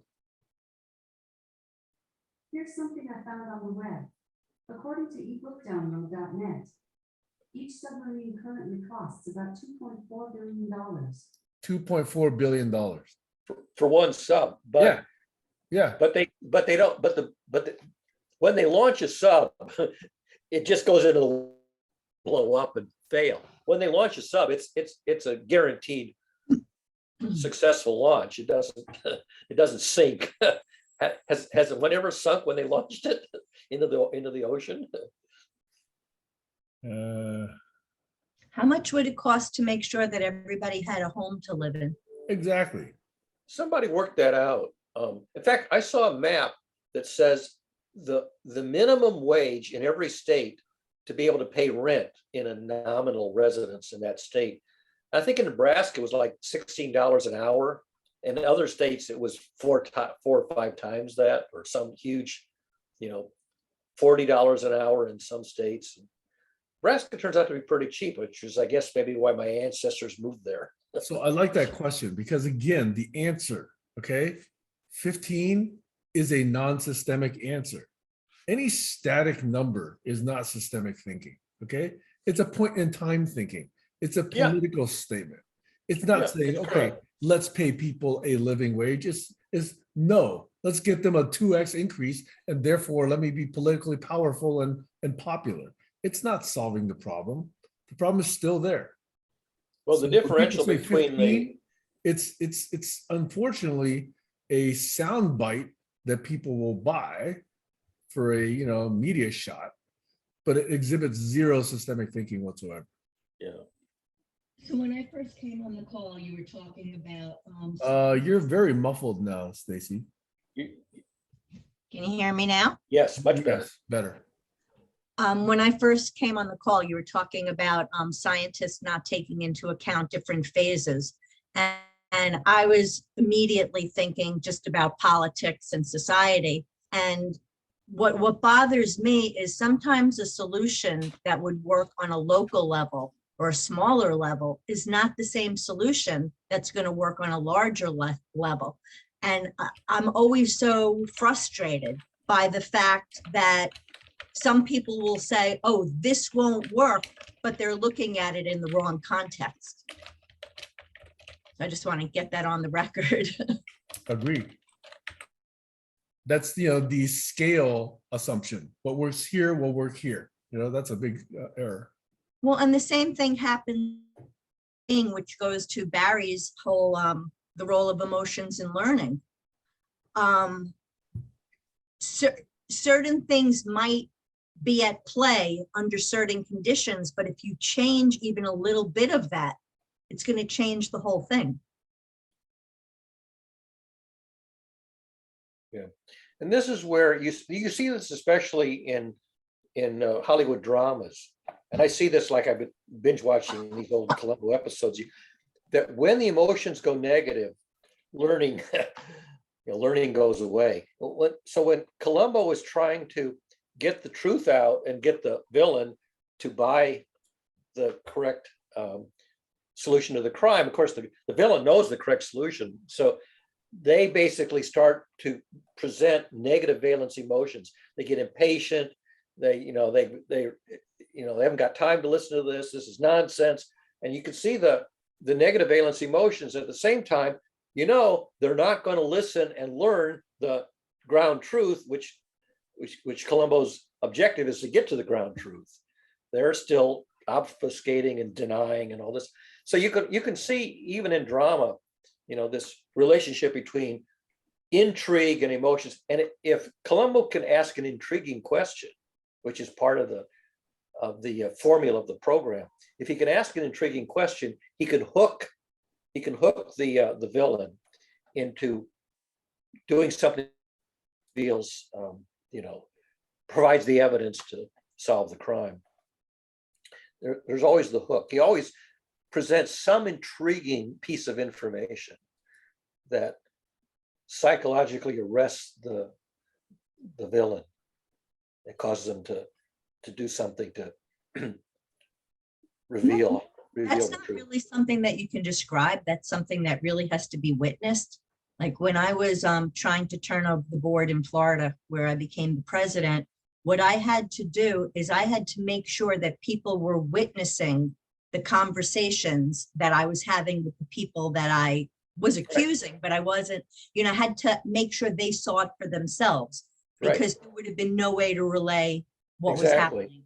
Yeah. Because in fact, that the villains were always telling these stories, but these stories were bogus. Right. And so you had to observe the event firsthand so that that you're not just being told a tale.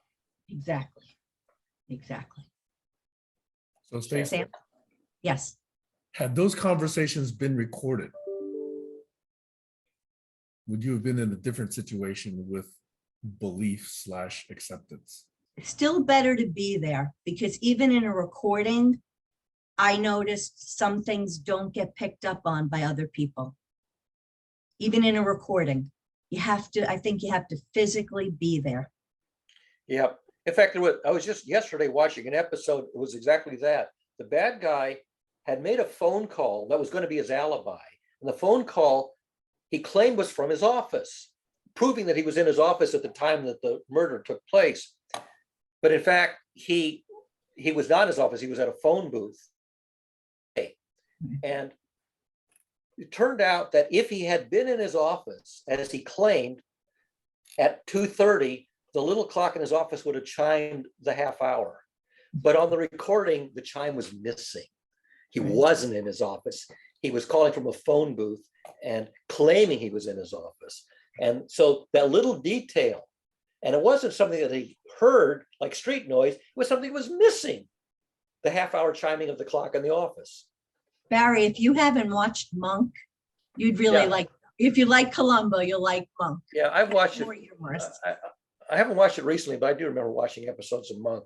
But it's always some tiny detail that's telltale, that is so subtle that only Columbo would have figured out this missing detail that everybody else would overlook. And Sherlock Holmes is the same way. It was always some little detail. Most detective stories, there's some very subtle clue, some subtle detail that gives away the disconnect between the story and the reality.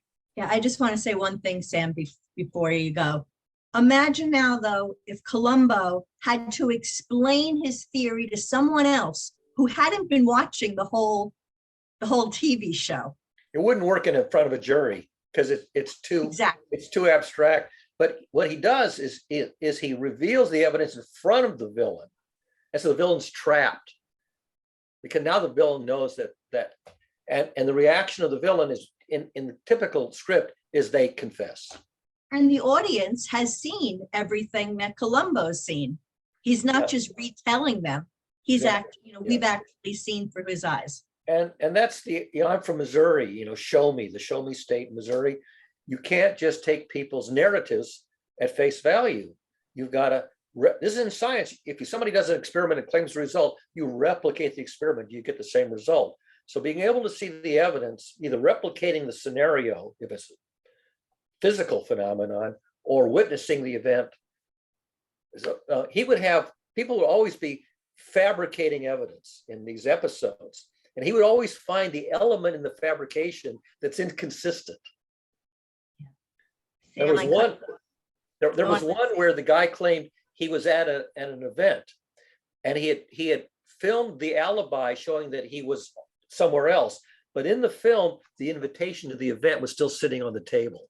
So he couldn't have been at the event. And there it was, this little piece of paper was the invitation that was still present. So he had to have filmed it before he left.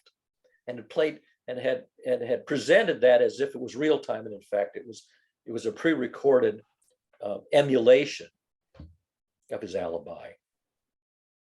Sam? So 3 thoughts. Maybe I can remember only 2 of them. Okay. The book series. I don't know how many of you read this when you were young. How many of you guys know who Encyclopedia Brown is? I've heard of it, but I've never read it. I've never read it. Series of books, and I got turned on to these kind of detective stories because of Encyclopedia Brown. Yeah. Because he would go around town. He's this little kid in school that goes around and solving, little crimes, little lies, And I especially remember this one story about some guy claiming he had just driven into town, and that's why he couldn't have been there and couldn't have committed the crime. And Encyclopedia Brown noticed that the baby was, playing on the top of the car hood. Said, "No, ain't happening." The car hood would have been hot. Exactly. Too hot for the baby, right? Exactly. Right. Yeah. So I think that was one of those little details that, in my mind, thought, "Hey, that's clever writing. I like this." Okay. The same, very similar details that were reused in Columbo. Either it had rained, and so there was rain spots on the hood of the car, there shouldn't have been, if it hadn't rained, and the hood is warm, and so all these things, these tiny little subtle details that only a very obsessive person would have reckoned. Josh has his hand up as well. Oh, I was just saying, oh, Jesus. Okay. What was that? Sorry. I'm in San Diego at the UCSD. Mhm. Someone on a scooter or something. No, I was just going to say that sorry, I got distracted there for a second. Yeah, the perturbations, when Encyclopedia Brown was it for me. That's basically, we used to play, after reading all those books, we would play games in the car, and it was like, how did the person die? And then you have to ask so many questions. And then at the end, how did they die? You would set up scenarios. So there were books after Encyclopedia Brown that would help you to play Encyclopedia Brown. So they give you the scenario, and then you have to ask the questions. Okay, was he with another person? Was it dark? Was it nighttime? And I think, yeah, thank you, Sam, for bringing me back to my childhood. Because yeah, Encyclopedia Brown was big for me. Yeah. Yep. The weapon was a block of ice or a dagger made of ice, so it melted. Exactly. Or Classic. dry ice. Do you know the dry ice one where the guy hung himself and there's nothing in the room, and it turns out he was standing on a block of dry ice. And that I learned about dry ice when I was 7 because I used to sell glow lights at the 4th of July parade in Boston down at the Esplanade. And that was my first time going and buying a block of dry ice as a little kid. I was like, whoa, what is this stuff? Yeah. It's cool. Yeah. There's all kinds of things with obscure physics that find their way into these detective stories. Sam, did you want to say Yeah, something? so my follow-up thought on that Encyclopedia Brown reference was this.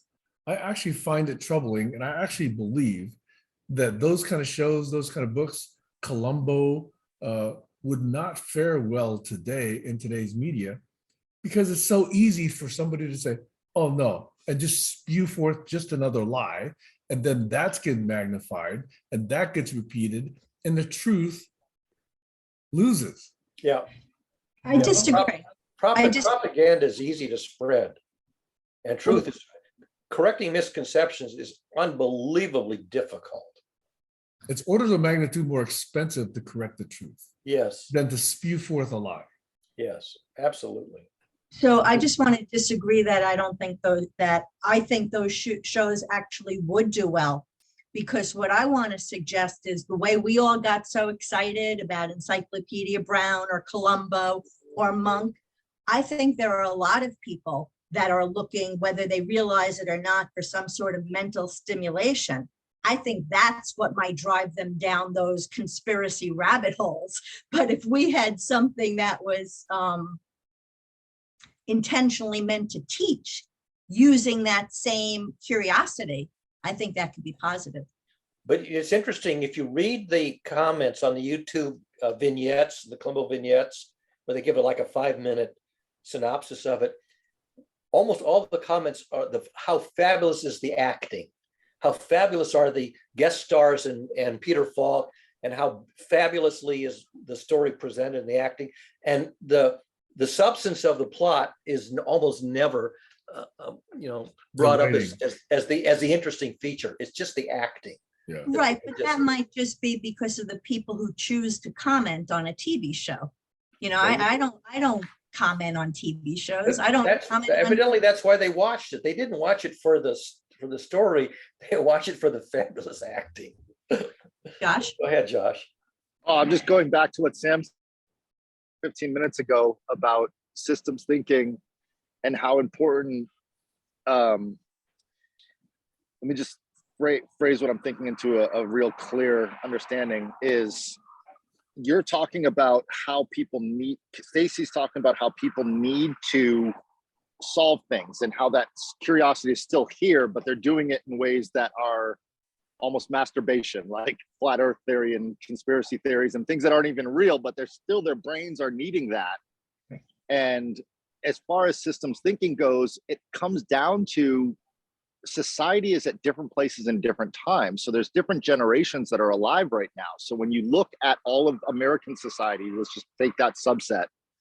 There's a group of people right now that are in an age where they're not looking for the plot. They're looking for the actors. But give it 10 years from now, and they will be looking for that. Now, take all the baby boomers, they're really interested in long form communication, lectures, things that go on for 2, 3, 4 hours. So I think it comes down to where people are at a very specific point in time. And that was the point that you made, Sam, I think earlier. So knowing where someone is at a point in time, because that's popular at that point in time, does not state that's what all society needs. It's looking ahead or looking even behind to really get a good grip on a solution systemically. I think time is really the issue of, okay, here's where we are now in the Trumpian, post-Trumpian age. Where are we going to be 15 years from now in the post whoever is president the next 3 elections? And what is that age? And where are the Gen Zs going to be in their field of work 15 years from now? Maybe I think Gen Z right now is like 12 or 14 years old, like my niece's ages. where are they going to be? And I've been having a lot of deep conversations this week. The transformers have all been released for Dolly, the Dolly 2 AI generators. So there's so many new ones that just came out these last couple of weeks. And now the populace is getting to play with Dolly, and it's bringing up all of this energy of, oh my God, all of the creatives are going to be out of work. This is really serious. But that line of thinking, where is it going to be 12 years when it's augmented reality and the artists are masters, because that was just a little test that the computer spit out in order to make a masterpiece of art. And I think we've got to look at time a little bit in terms of, I think I'm going to go to you, Stacey, in 1 second, is the 7 generation thinking that has gone back into ancient times and in most tribal traditions and most ancient cultures. If we're not thinking 7 generations ahead, we're not systems thinking. In other words, where's it going to be layer 1, layer 2, layer 3? Let's get to the 5th, 6th, 7th generation. If we plant those seeds now and enact them in a protocol that works 7 generations ahead, because if they die 2 generations later, or if someone passes a bill in 2000 called No Child Left Behind in 2001, and the educational system goes downhill for 20, 30 years, is that a hiccup, or is that going to take us 50 years to recover from that? Because those people are going to teach their kids, and their kids are going to teach their kids all of this knowledge. Sorry for a long rant, Stacey. No, that's okay. I just feel very strongly about people not looking, like most people can't even look past Friday, let alone 2 years from now, let alone I'm personally looking 2 presidents down the line. I'm looking 6 years ahead to understanding the economy. Yeah. I mean, it's hard for me to look more than 10 or 15 years ahead. I'm 77. I'm not going to be I cut off around 10 or Stacey. I'm 15. sorry, Barry. I cut off Stacey. I'm just That's okay. I was just going to mention that in addition to what you said about Dolly and the artists, which I kind of feel a little bit like they do as well. My concern is the amount of doubt that it's going to help create for the truth, because you're not, that's a concern. And that's something that I'm looking ahead. Go ahead, Barry. That's all I wanted I to was say. going to say, so I've been around for, almost 8 decades. And I know that I'm sort of into my last decade or decade and a half. And I've observed things degrade since, and I grew up in the 50s, and I've watched things degrade decade by decade. And I'm going, I don't see us turning this around. I see the vector, descending. And even though I can articulate the unsolved problems, I can name the problems, I can even write on paper a proposed solution, I don't see any likelihood of solutions being implemented because they require too much cooperation. They require worldwide awareness and worldwide cooperation, and there's no evidence that our species is anywhere near that level of insight and cooperation to implement any of the solutions which are realistically able to work. And I'm thinking, I'm going to come to the end of my hourglass of life, and they're not going to have turned it around.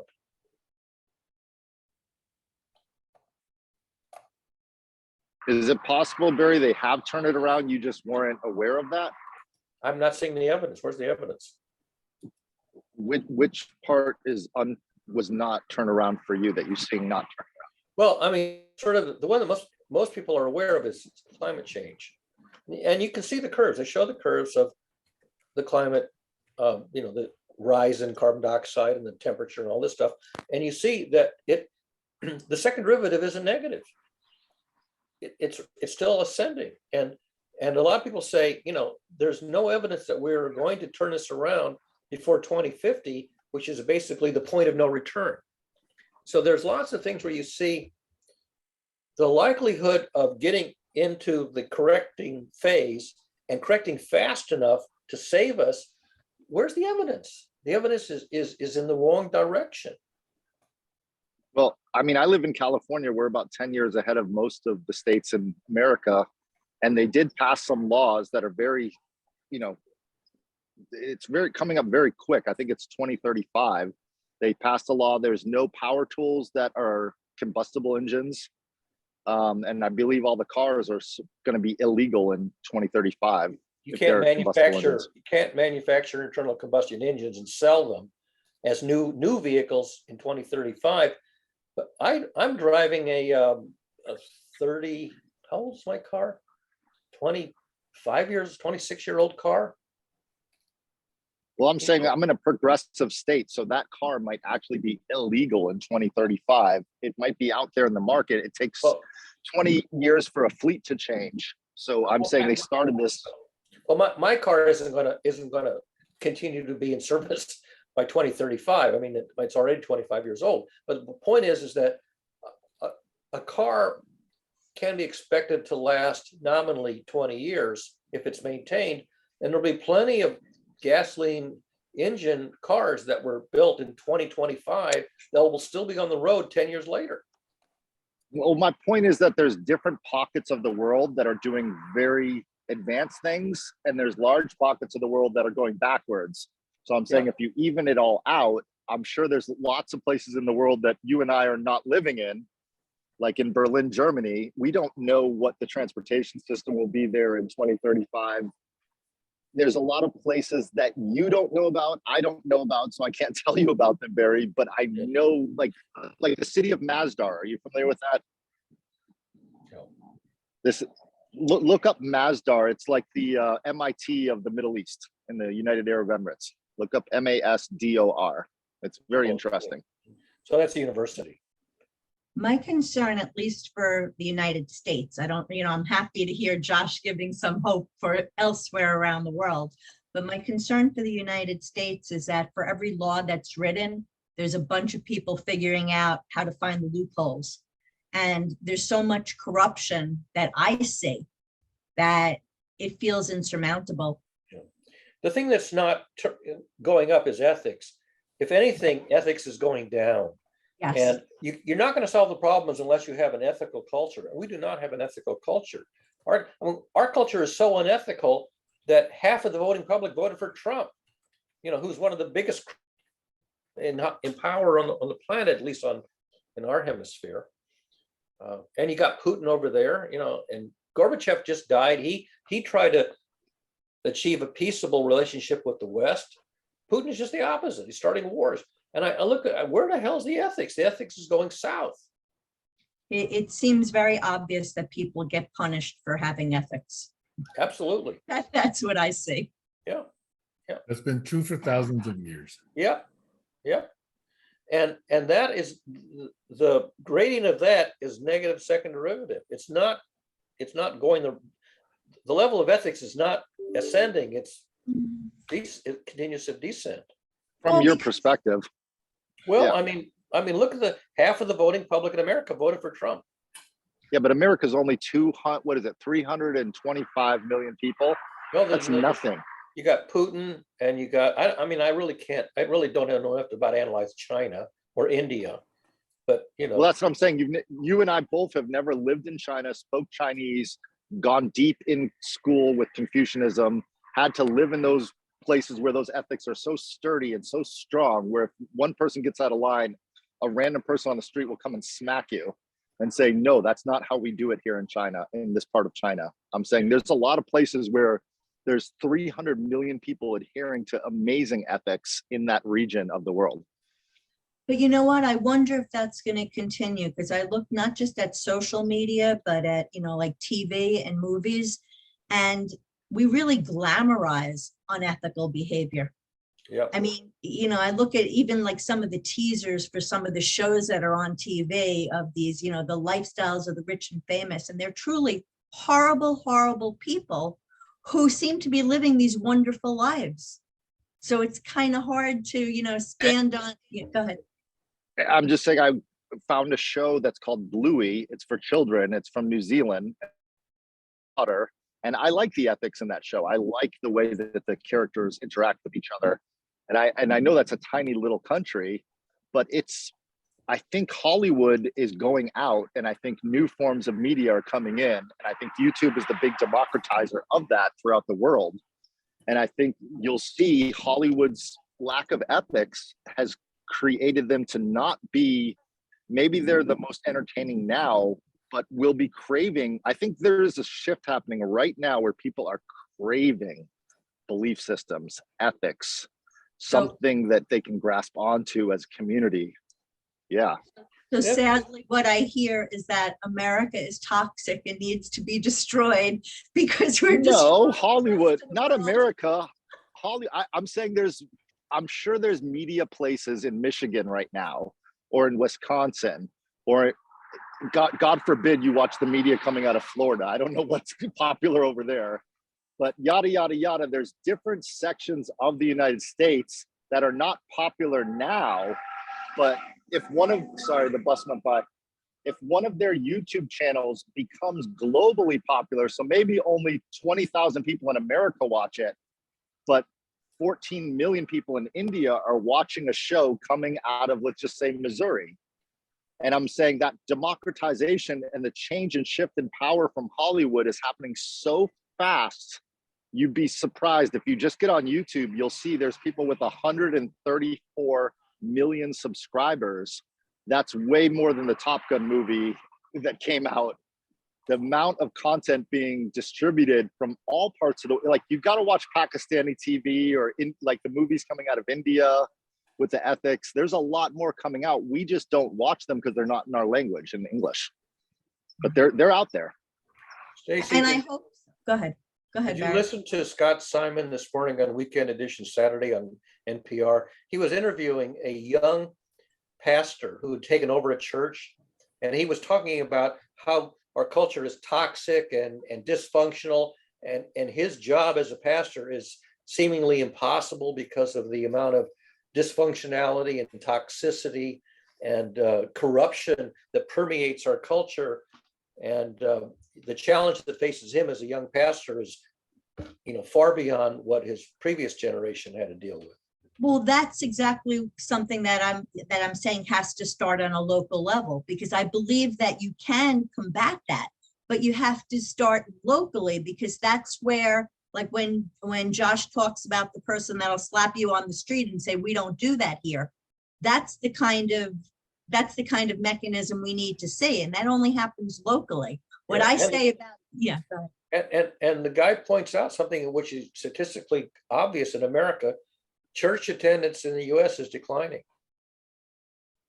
People are turning away from organized religion, maybe into disorganized spirituality stuff instead of organized religion stuff. And the problem of dysfunctionality, toxicity, and corruption is not moving in the improving direction. And the people who are in the business of trying to teach morals and ethics and Again, that kind of stuff, they're up against a brick wall. yeah, again, I would stay away from religion, because for me, so in the past, religion filled that role. Yeah. But there were obvious problems, but there still needs to be something that holds communities together. And Yeah, and But I- today you find political parties which are about as corrupt as you can possibly imagine them. And there's your community, is these political organizations. Go ahead, Josh. gosh, Well, I agree with you. I just saw Sam's comment about people leaving the churches are good. And my sister is a homeschooler. She's been homeschooling her kids for over 10 years now. She's been in all different, call them groups, communities, tribes, cults, whatever you want to call them. But because of the popularity after the pandemic, there is a new upsurge in meetup groups. So she's meeting at Universal City Walk with all of the homeschooler kids from all of the Los Angeles area. So they're starting to have bigger meetups locally. She was told, oh, you're going to meet someone that's doing great things in your area. She went there. It's the people that copied her model at the park day, and it's the people she already trained. But I guess what I'm trying to say is the fact that there's an upsurgence of an extra 4 million people in the region that are homeschooling their kids, and they're all meeting up in big meetup groups. That is a huge change because of there's a group called Secular Eclectic Academic. So there's the secular and the non-secular homeschoolers, and that's changing rapidly. And I think if that education persists, what are those kids going to teach their kids? What are my niece's kids going to be like? It's going to be very interesting. I don't know. So I think things go through changes, and you know how radical it was in the 60s with the Vietnam War, the recreational drug use being very, very popular, the drug war actually happening in the 70s. I think we're going to have a very different society very soon. Like I'm working with a lot of people from both the government sector, private sector, venture capitalists, and what they're all trying to create is something that they don't even know. They're just looking for someone to come up with the big idea.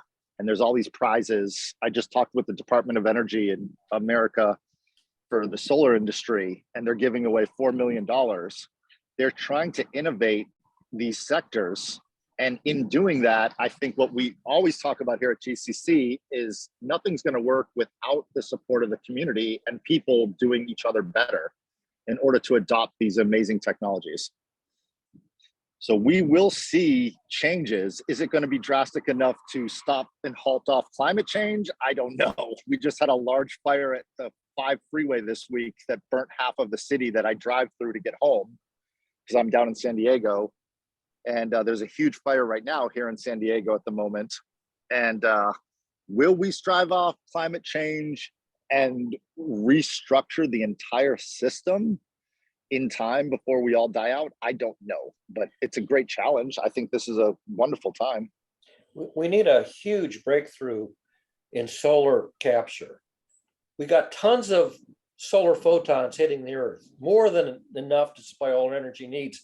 We don't yet have a sufficiently efficient distributed system for collecting solar photons and turning them into electrical power. If we had that, we would solve problems. But we don't have the engineering scientific breakthrough. Trees, a leaf of a tree can capture a solar photon, and I think a tree puts out a few grams of oxygen a day, just a few grams a day. One tree. Well, let's use our science mind and innovate and do a hypothesis that's absolutely insane, but then try to make it where we feed nutrients of silicon to a tree. The tree uses that to create crystalline panels on the leaves that we can tap into. I mean, just imagine something like that happening. And they've been trying to do artificial photosynthesis. If not chlorophyll, maybe some other molecule that's more efficient than chlorophyll. There's research going on at MIT and a lot of places trying to come up with how do you capture a solar photon, either make a fuel that you can burn or direct electricity or some kind of power, because we have an abundance of solar photons. We have been using energy from solar photons that landed thousands and millions of years ago, fossil fuels. We can't do it. We haven't yet figured out how to do it in real time at the rate that we need to get rid of all of the other ways of producing energy that are problematic for climate change. We need a major breakthrough in solar photon capture. Barry, do some new research on what's going on. I think you'll be blown away. I follow it. I mean, not on an everyday basis. I get these reports from MIT Tech Review. They come in the Daily Mail, and once, maybe a couple of times a year, I'll get a blurb on photovoltaics or artificial photosynthesis. I mean, these are little laboratory experiments that are not the cue. The efficiency is just not there yet. But I'm saying just get your own micro hub going in your house and test it out. Test some of these software, the new software for moving electricity to microgrids. Test it out. I live in a condo. I don't own the roof on my condo. It doesn't matter. You can shove it in your front yard. Get a Kyocera panel from Korea. That's what I bought. Test out the monocrystalline. I mean, use it. Look at it. Shove it in a lead acid battery. Shove it in a lithium ion battery. Pull the power out of it. Do the math. It's really fun because there's a lot of you'll get an Outback charge controller that's probably made in China, but it's an Australian brand, and you'll see that charge controller. The electronics on it are really good. It's a standard in the industry. Yeah, I mean, I see these videos. I mean, the last thing I saw was somebody is working on a transparent glass pane, a window pane, that actually captures some fraction of the solar photons that come through the window, turn into electricity.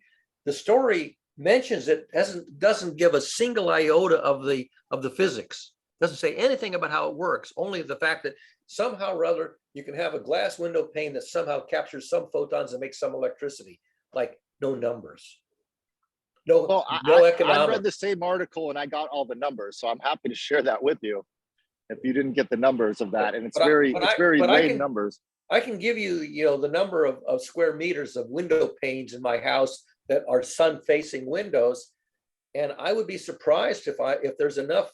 Even if I could convert all the photons that are hitting my windows on the sunny side of the house every day, I don't think I could make a bare fraction of the amount of electricity it takes to run this house.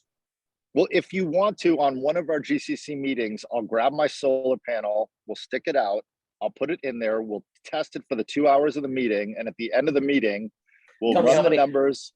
Tell me how many watt hours you got.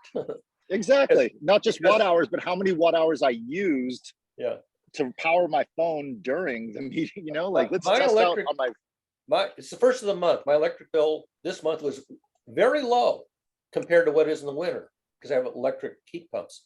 It was $235 for a month of electricity. In the summer, where I do run air conditioning downstairs, but I hardly use any power in the summertime, except for air conditioning. That was the biggie. $235. I don't think I could generate at 25 cents a kilowatt hour, $235 worth of electricity on the amount of window panes in my house that face the sun. I just don't think that's anywhere near. Well, I'll hook you up with a guy in Massachusetts that'll show you how to do that. And in the winter time, when I have to heat the house in the winter time, my electric bill is more like $500-600 a month. I don't think the number of photons hitting my windows is anywhere close to what's me. And even if they hit the roof, which I don't own because it's a condo, I still don't think that would be anywhere near enough to provide the power it takes to run. This is all electric condo. Josh, I like the idea of you doing that on. You're 2 weeks, Stacy. Get closer to Mike. I like the idea of Josh doing that on our next call, because one of the things that bothers me is that we don't actually, we spend a lot of time talking. We don't actually do it. Like, let's get into the habit of at least doing it. Like earlier on the call today, Barry, you looked up the question that Sam asked. Right. And he said, let's do a thought experiment. I think we need to do more of that. I think that's part of how we need to retrain ourselves to stop talking about something and kind of do it as we go, a little bit at least. I'll give you another story. A friend of mine who always brings over her non-working stuff for me to fix, she had some of these little solar-powered yard lamps.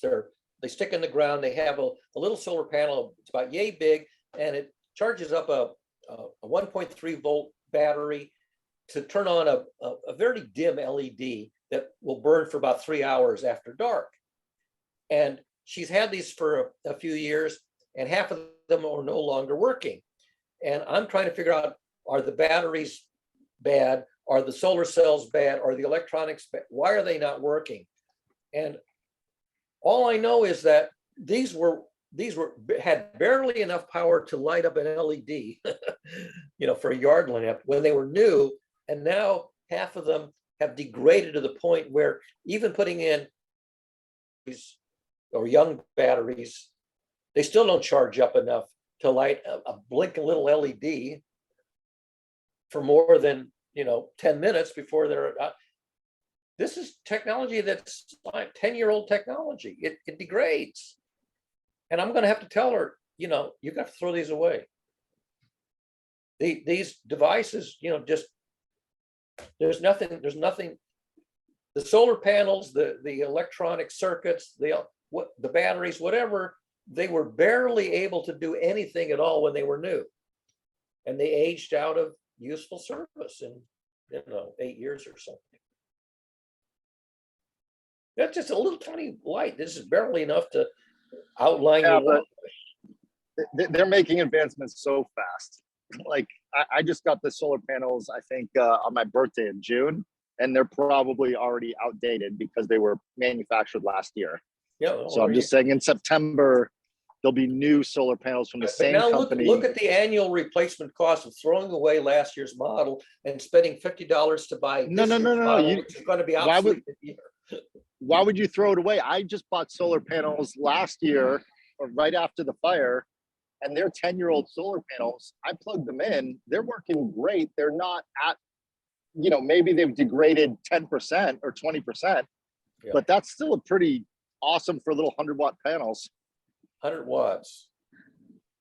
But I'm just Sure. saying, just the panels from 3 years ago are not the panels today, and the panels today are not the panels from next spring.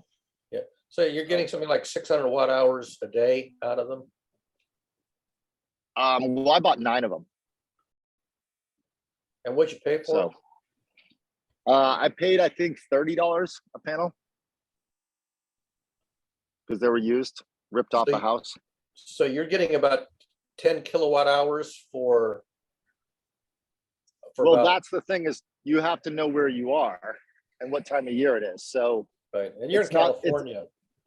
and then also it has to do with what kind of wires am I plugging them into? What kind of charge controller am I, where's the degradation? Where am I losing power in the whole system? Yeah. And that's why, if you want to be a systems thinker, just be an electrical engineer. I mean, that's Well, a system. I mean, my No, that's why I said that, Barry. My electric service is a 200 amp service.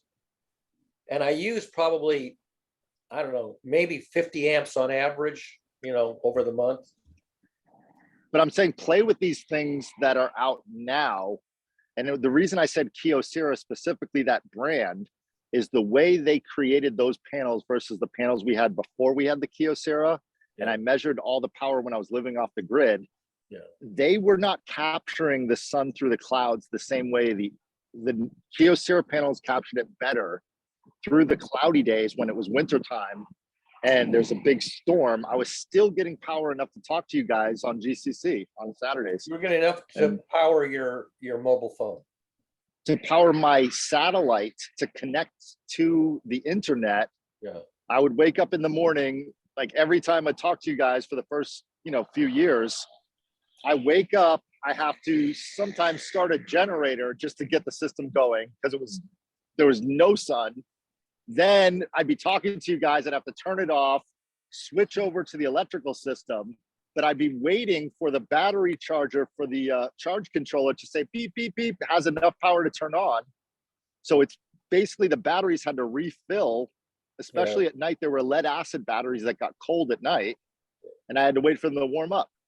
Yeah. So, But I'm just saying, check out the new stuff, Barry. I think you'll be blown away. The sine wave, the inverters are so much better to go to AC power. The direct current going into, my mom just got a new Massimo refrigerator on DC and it froze, the beef stayed frozen in a little tiny DC, $300 cooler. unfortunately, in the condo where I live, I have no place to put solar panels because I don't own the roof and I can't put them in the front yard. That's they I'll mow show the- you the one I got. It's the size of a backpack and it folds out to 4 or 5 panels. And it's got a little stand built into it. You can stick it anywhere you want on a grass, or you can stick it on your car. You can stick it anywhere you want. And I'm not saying that's going to power your house, but I'm saying That's what I to need. do. Because I'm spending between $300 and $600 a month for electric power just to ordinary living, hot water and cooking and heating. Right. And Well, everything. think outside the box. Let's say your neighbor is pointed south and they don't have a tree. You could use some sort of business model to rent their roof, stick your panels on their roof, pay them to rent it if they're not going to do solar panels. I live in a 54-unit condominium. All the roofs are owned by the condominium. None of us own our roofs. Well, that's Barry, what I was talking. Yeah, I'm gonna sorry, tell- go ahead.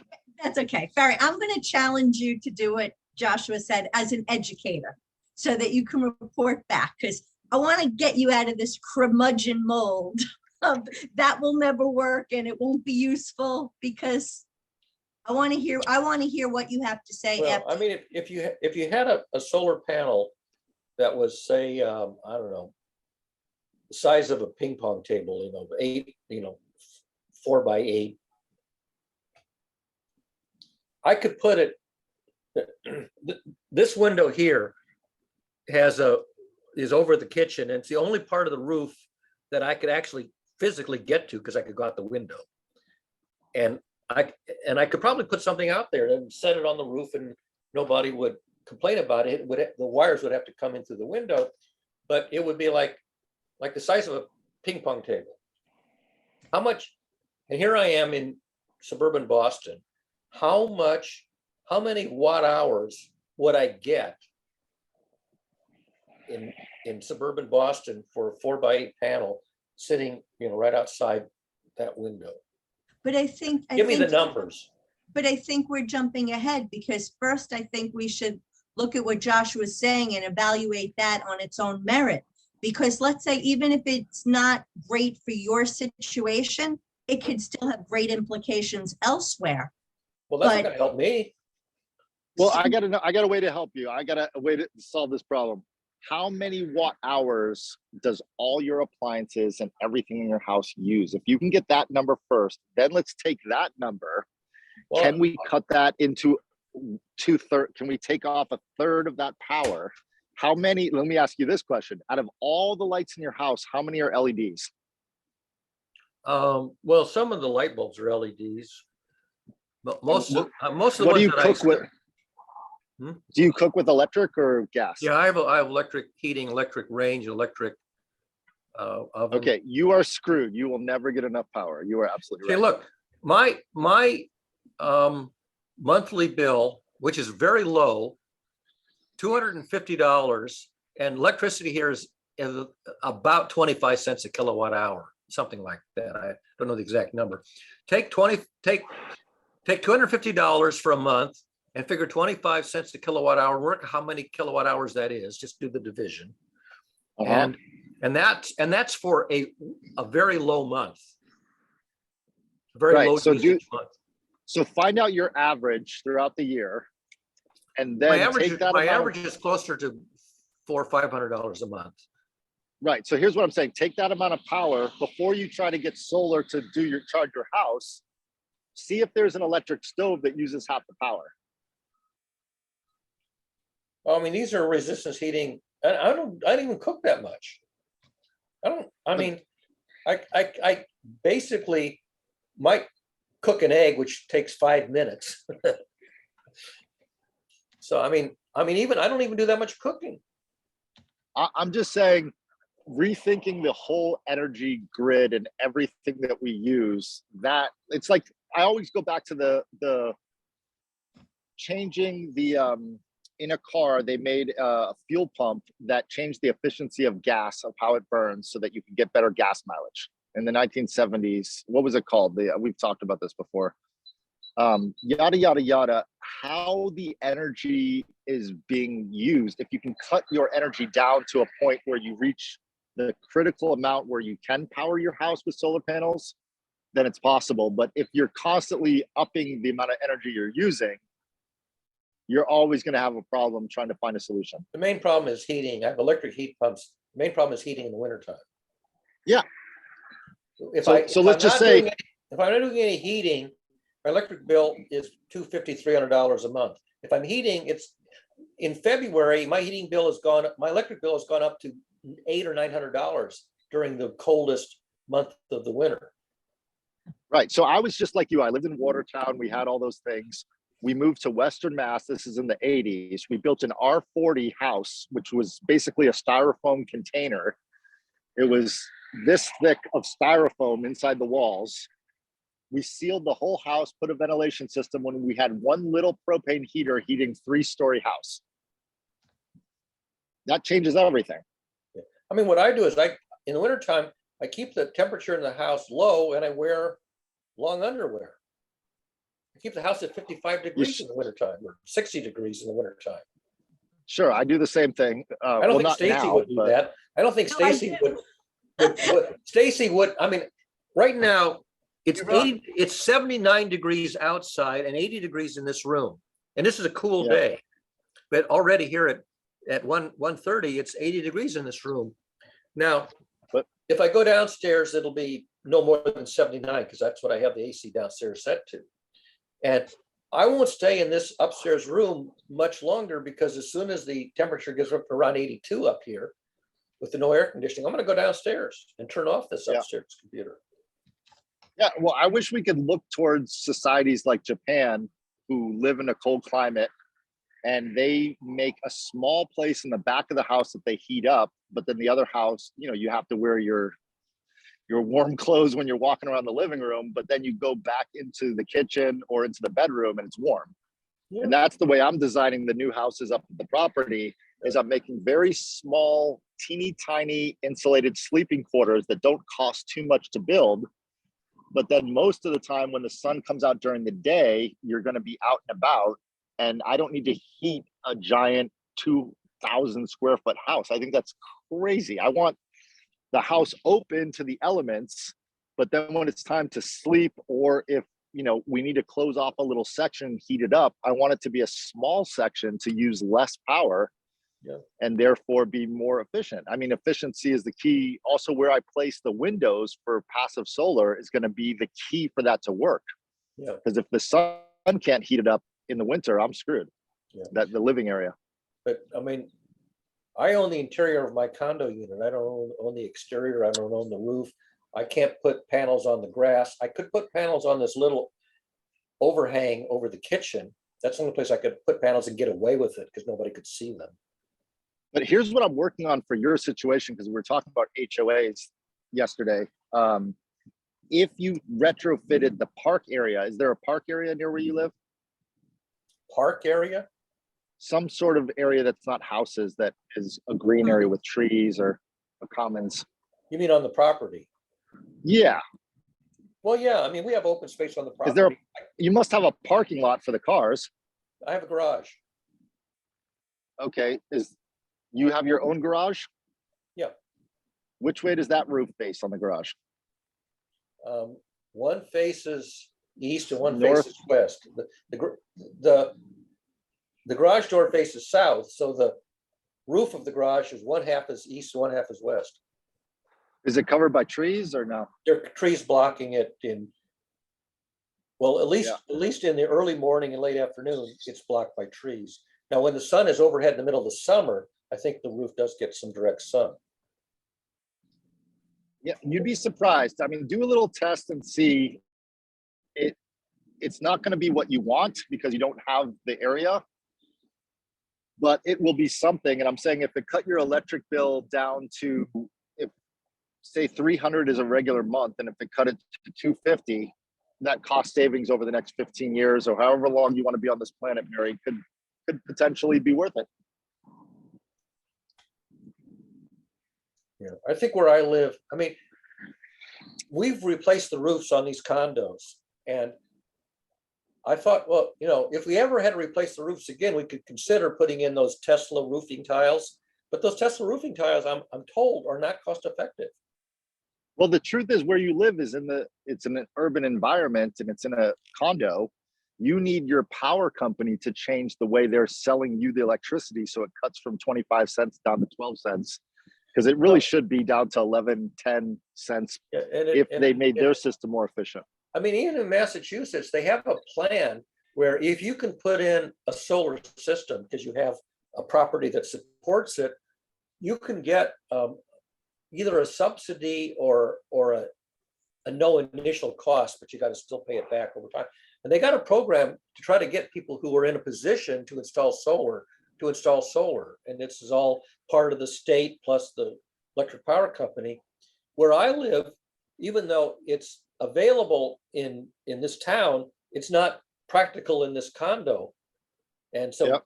we don't have it in this condo. And I haven't heard of any great effort to install these systems, because even though the state will subsidize you for initial cost, you still got to amortize it over the lifetime. And near as I can tell, the only reason you do it is to save the climate, not to save money. You don't do it to save money. You do it to. It's not about. It's about not taxing the system so that the system that's already old can run as long as it can. That's part of it. Part of it. It's like we don't recycle to save the planet. We recycle because the system, it just helps the system a little bit, even if it's 2%. That 2% that you're helping with recycled plastics makes a difference. I put in these new electronic thermostats, and the electric company, on the really hot days, the electric company will turn my thermostat down on a hot day so that I don't have the air conditioning that Stacy would have wanted. So they'll overcool my house in the morning, colder than I want it to be, so that they don't have to sell me the electricity in the afternoon to cool. So in the morning, my house is colder than I want it to be, and in the afternoon is warmer than I would have. Oh, that sounds terrible. That's awful. Now, I can disable that feature, but by default, that feature is enabled with these new electronic thermostats. Right. I have the same thermostat with the energy saver eco mode. I know what you're talking about. And if you manually adjust the thermostat yourself, then it will disable that feature. If you just let it sit and don't tinker with it, then, and you get it'll notice that, energy saving event in progress. And I'll look at it and I'll see it's set to 83 degrees. Like, well, if it's 83 degrees, I'd rather go down the basement where it's, so, but it does save electricity because it saves electricity because I'm not air conditioning my house anymore on the really hot days. Go ahead, Sam. Hey, for the record, I was listening, but I was on YouTube, and I just got a notice from YouTube that the August 27th barn raising session has been disallowed because we violated some term of use. You know what it And is? Did they tell you? When I click on it, it says we are spewing falsehood about COVID-19 What? We never even mentioned COVID-19. on August 27th. And then when I ask to review the content, it stays spinning. I can't even view the But section. you still have the original. You still have the original MP4. I do. So We maybe never should talked. post- I don't think we ever talked about COVID, did we? on August 27th, which was what, last Saturday? I'm just saying here for the record, YouTube is now disallowing my video upload from last Saturday. Try uploading it again. I mean, it doesn't cost you anything to upload it, does it? Upload it again and see. No, if they, but if you get 2 strikes at YouTube, then you can't post to YouTube, easily anymore. So well, I could upload it to mine.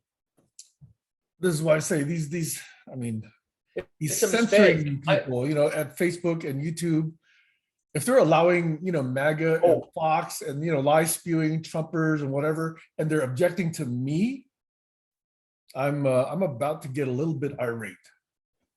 I mean, I don't even recall us even mentioning COVID. I mean, maybe we did, but I don't remember having the discussion. We could talk about this next week. But there's a gentleman that just sued Twitter and won. I think it's Aaron Bergeson. I can't remember his name. But there's a lot going on in that space right now, Sam, and I'll help you out with that next week. I mean, if you wanted to upload it to a different account, don't get mad. Don't get upload it to a different account just to test it. No, I'm just saying we should have a place that's good for open collaboration, and egregious falsehoods, of course, need to be controlled. But if there's a lot of Fox News and that MAGA stuff still happening on YouTube, why are they coming after me?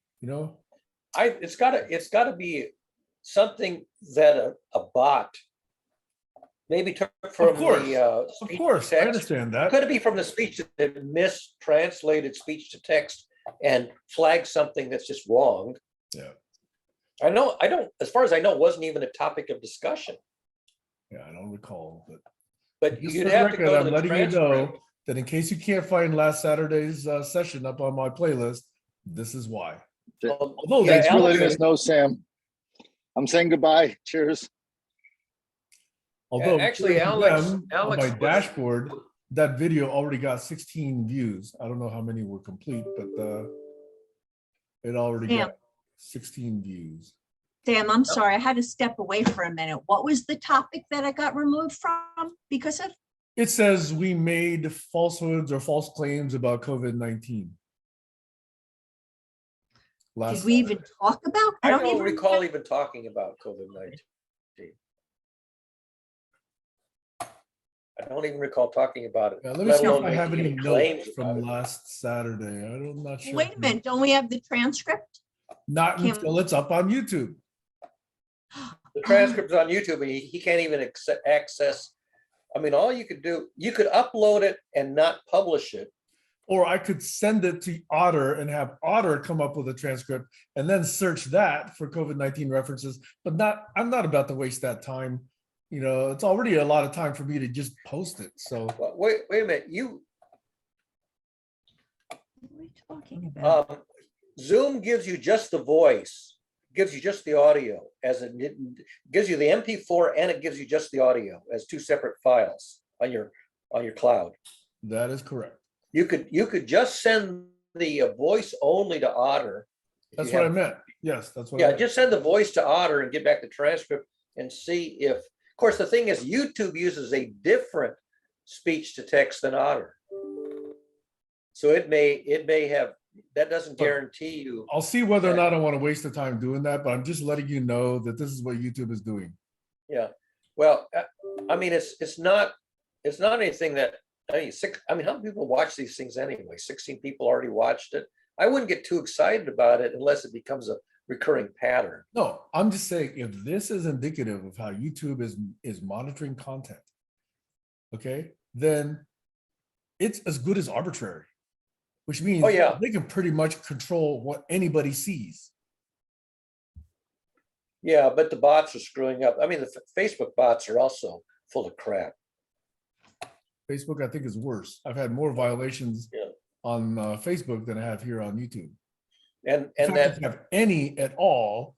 And that Blender bot that Meta put out is a piece of crap. It's really pathetic.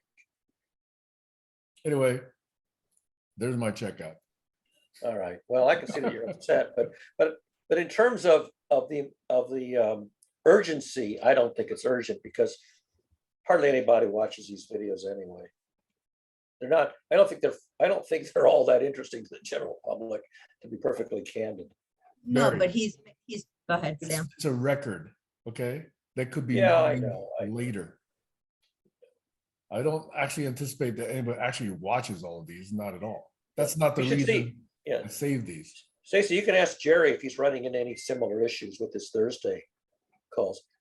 Yeah, he hasn't mentioned that at all.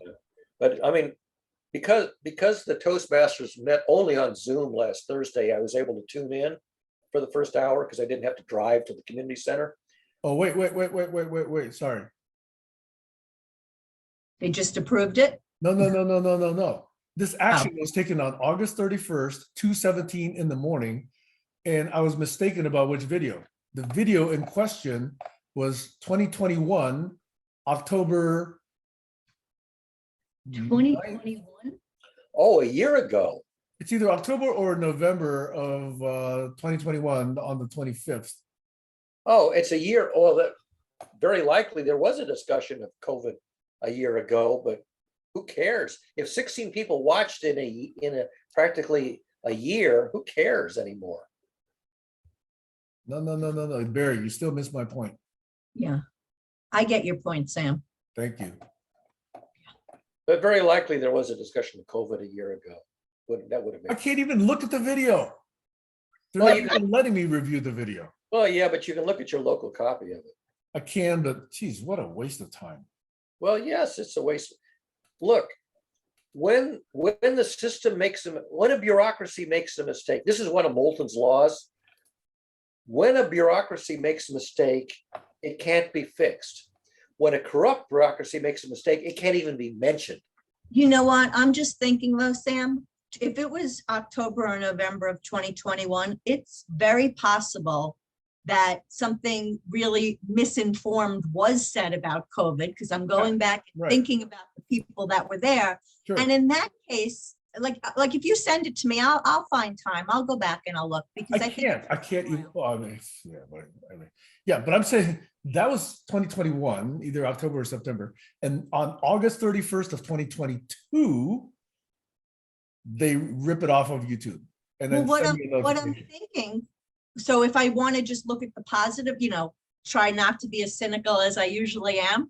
it's possible that it went into a place where human intervention was called for, and it took a while before it could actually be reviewed. And then the human said, oh, we were wrong. We got to remove this video content. That's even worse. Well, no, not if there was really misinformation there. And Hey. think, Oh, Sam, you Hey, could look, tell, look, you could look, tell look. who was present, right? You have your records of who participated on that Yes, date. yes, yes. So if you tell me that Colin participated or Alex participated or whoever participated, there is a likelihood, depending on who participated, how likely it was that we got a bunch of bullshit.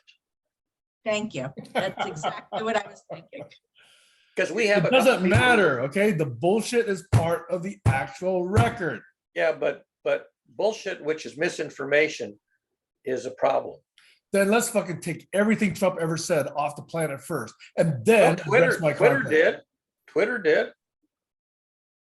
Well, then I think I really think we should look at it and then maybe cut that piece out. It's still labor. It's still time intensive. I understand, but so what would be a better answer? Do we want to Better keep? answer is you two should just leave us the fuck alone. Yeah, but that's a problem. That's a problem too. I understand that. I'm being extreme here. Okay. Yeah, but I understand you're being distressed. But now I kind of want to I'm go not back. distressed. I'm more concerned about their control over what people are exposed to. If it's this bad quality of quote unquote control, okay, then it's basically as good as a monkey, saying yes, no, yes, no, yes, no. Right, but aren't you equally as mad when the what am I talking about? When the networks would allow Trump to go on and say something. Absolutely, right. I'm saying So- solve that problem before you come and pester a bunch of GCC people. Okay, I hear you, but again, yes, I agree. We want the rules to work equally for all, but let's decide what the rules are. I think we should go back and find out if it was justified. If I find the time, I'll put it someplace where you can review it. Okay. Okay, For and I will, volunteering. because I feel strongly as you do. But there does need to be some sort of solution, but I agree, go after the big dogs first. Exactly. I feel about taxes, that's how I feel about crimes, that's how I feel about it all. Right. Go after the big guys first. Jail Trump, then let's talk. Jesus. Get that $2.6 billion back from Jared, then let's talk.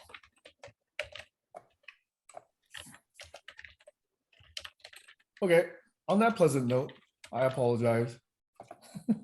Yeah, well, I get that you're upset.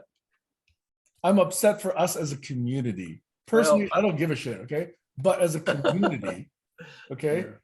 it's a bad sign what the media / media controllers are doing. I do want to see, now I'm like even more motivated to see it because I want to, I'm guessing, was I on that one? I don't know. I gotta go find it, and then I gotta go view it. Because I could see the scenario that Barry laid out already. I can imagine who was there. We had all those bullshitters who were on, who aren't coming anymore. And I'm glad they're not coming anymore because it was really tedious listening to all that crap. And I think that's why a lot of people left. Personally, I can't prove that, but that's why I think a lot of them left. At any rate, have a wonderful rest of your Saturday. I have to go too. Take care. Bye. Enough, Barry? Let me save the chat so I can post it and then you can, where's the chat? All right, Barry. Bye for now. Hang on a second while I save the chat. Where's my mouse? There it is. All right, I saved the chat. Now you can end it.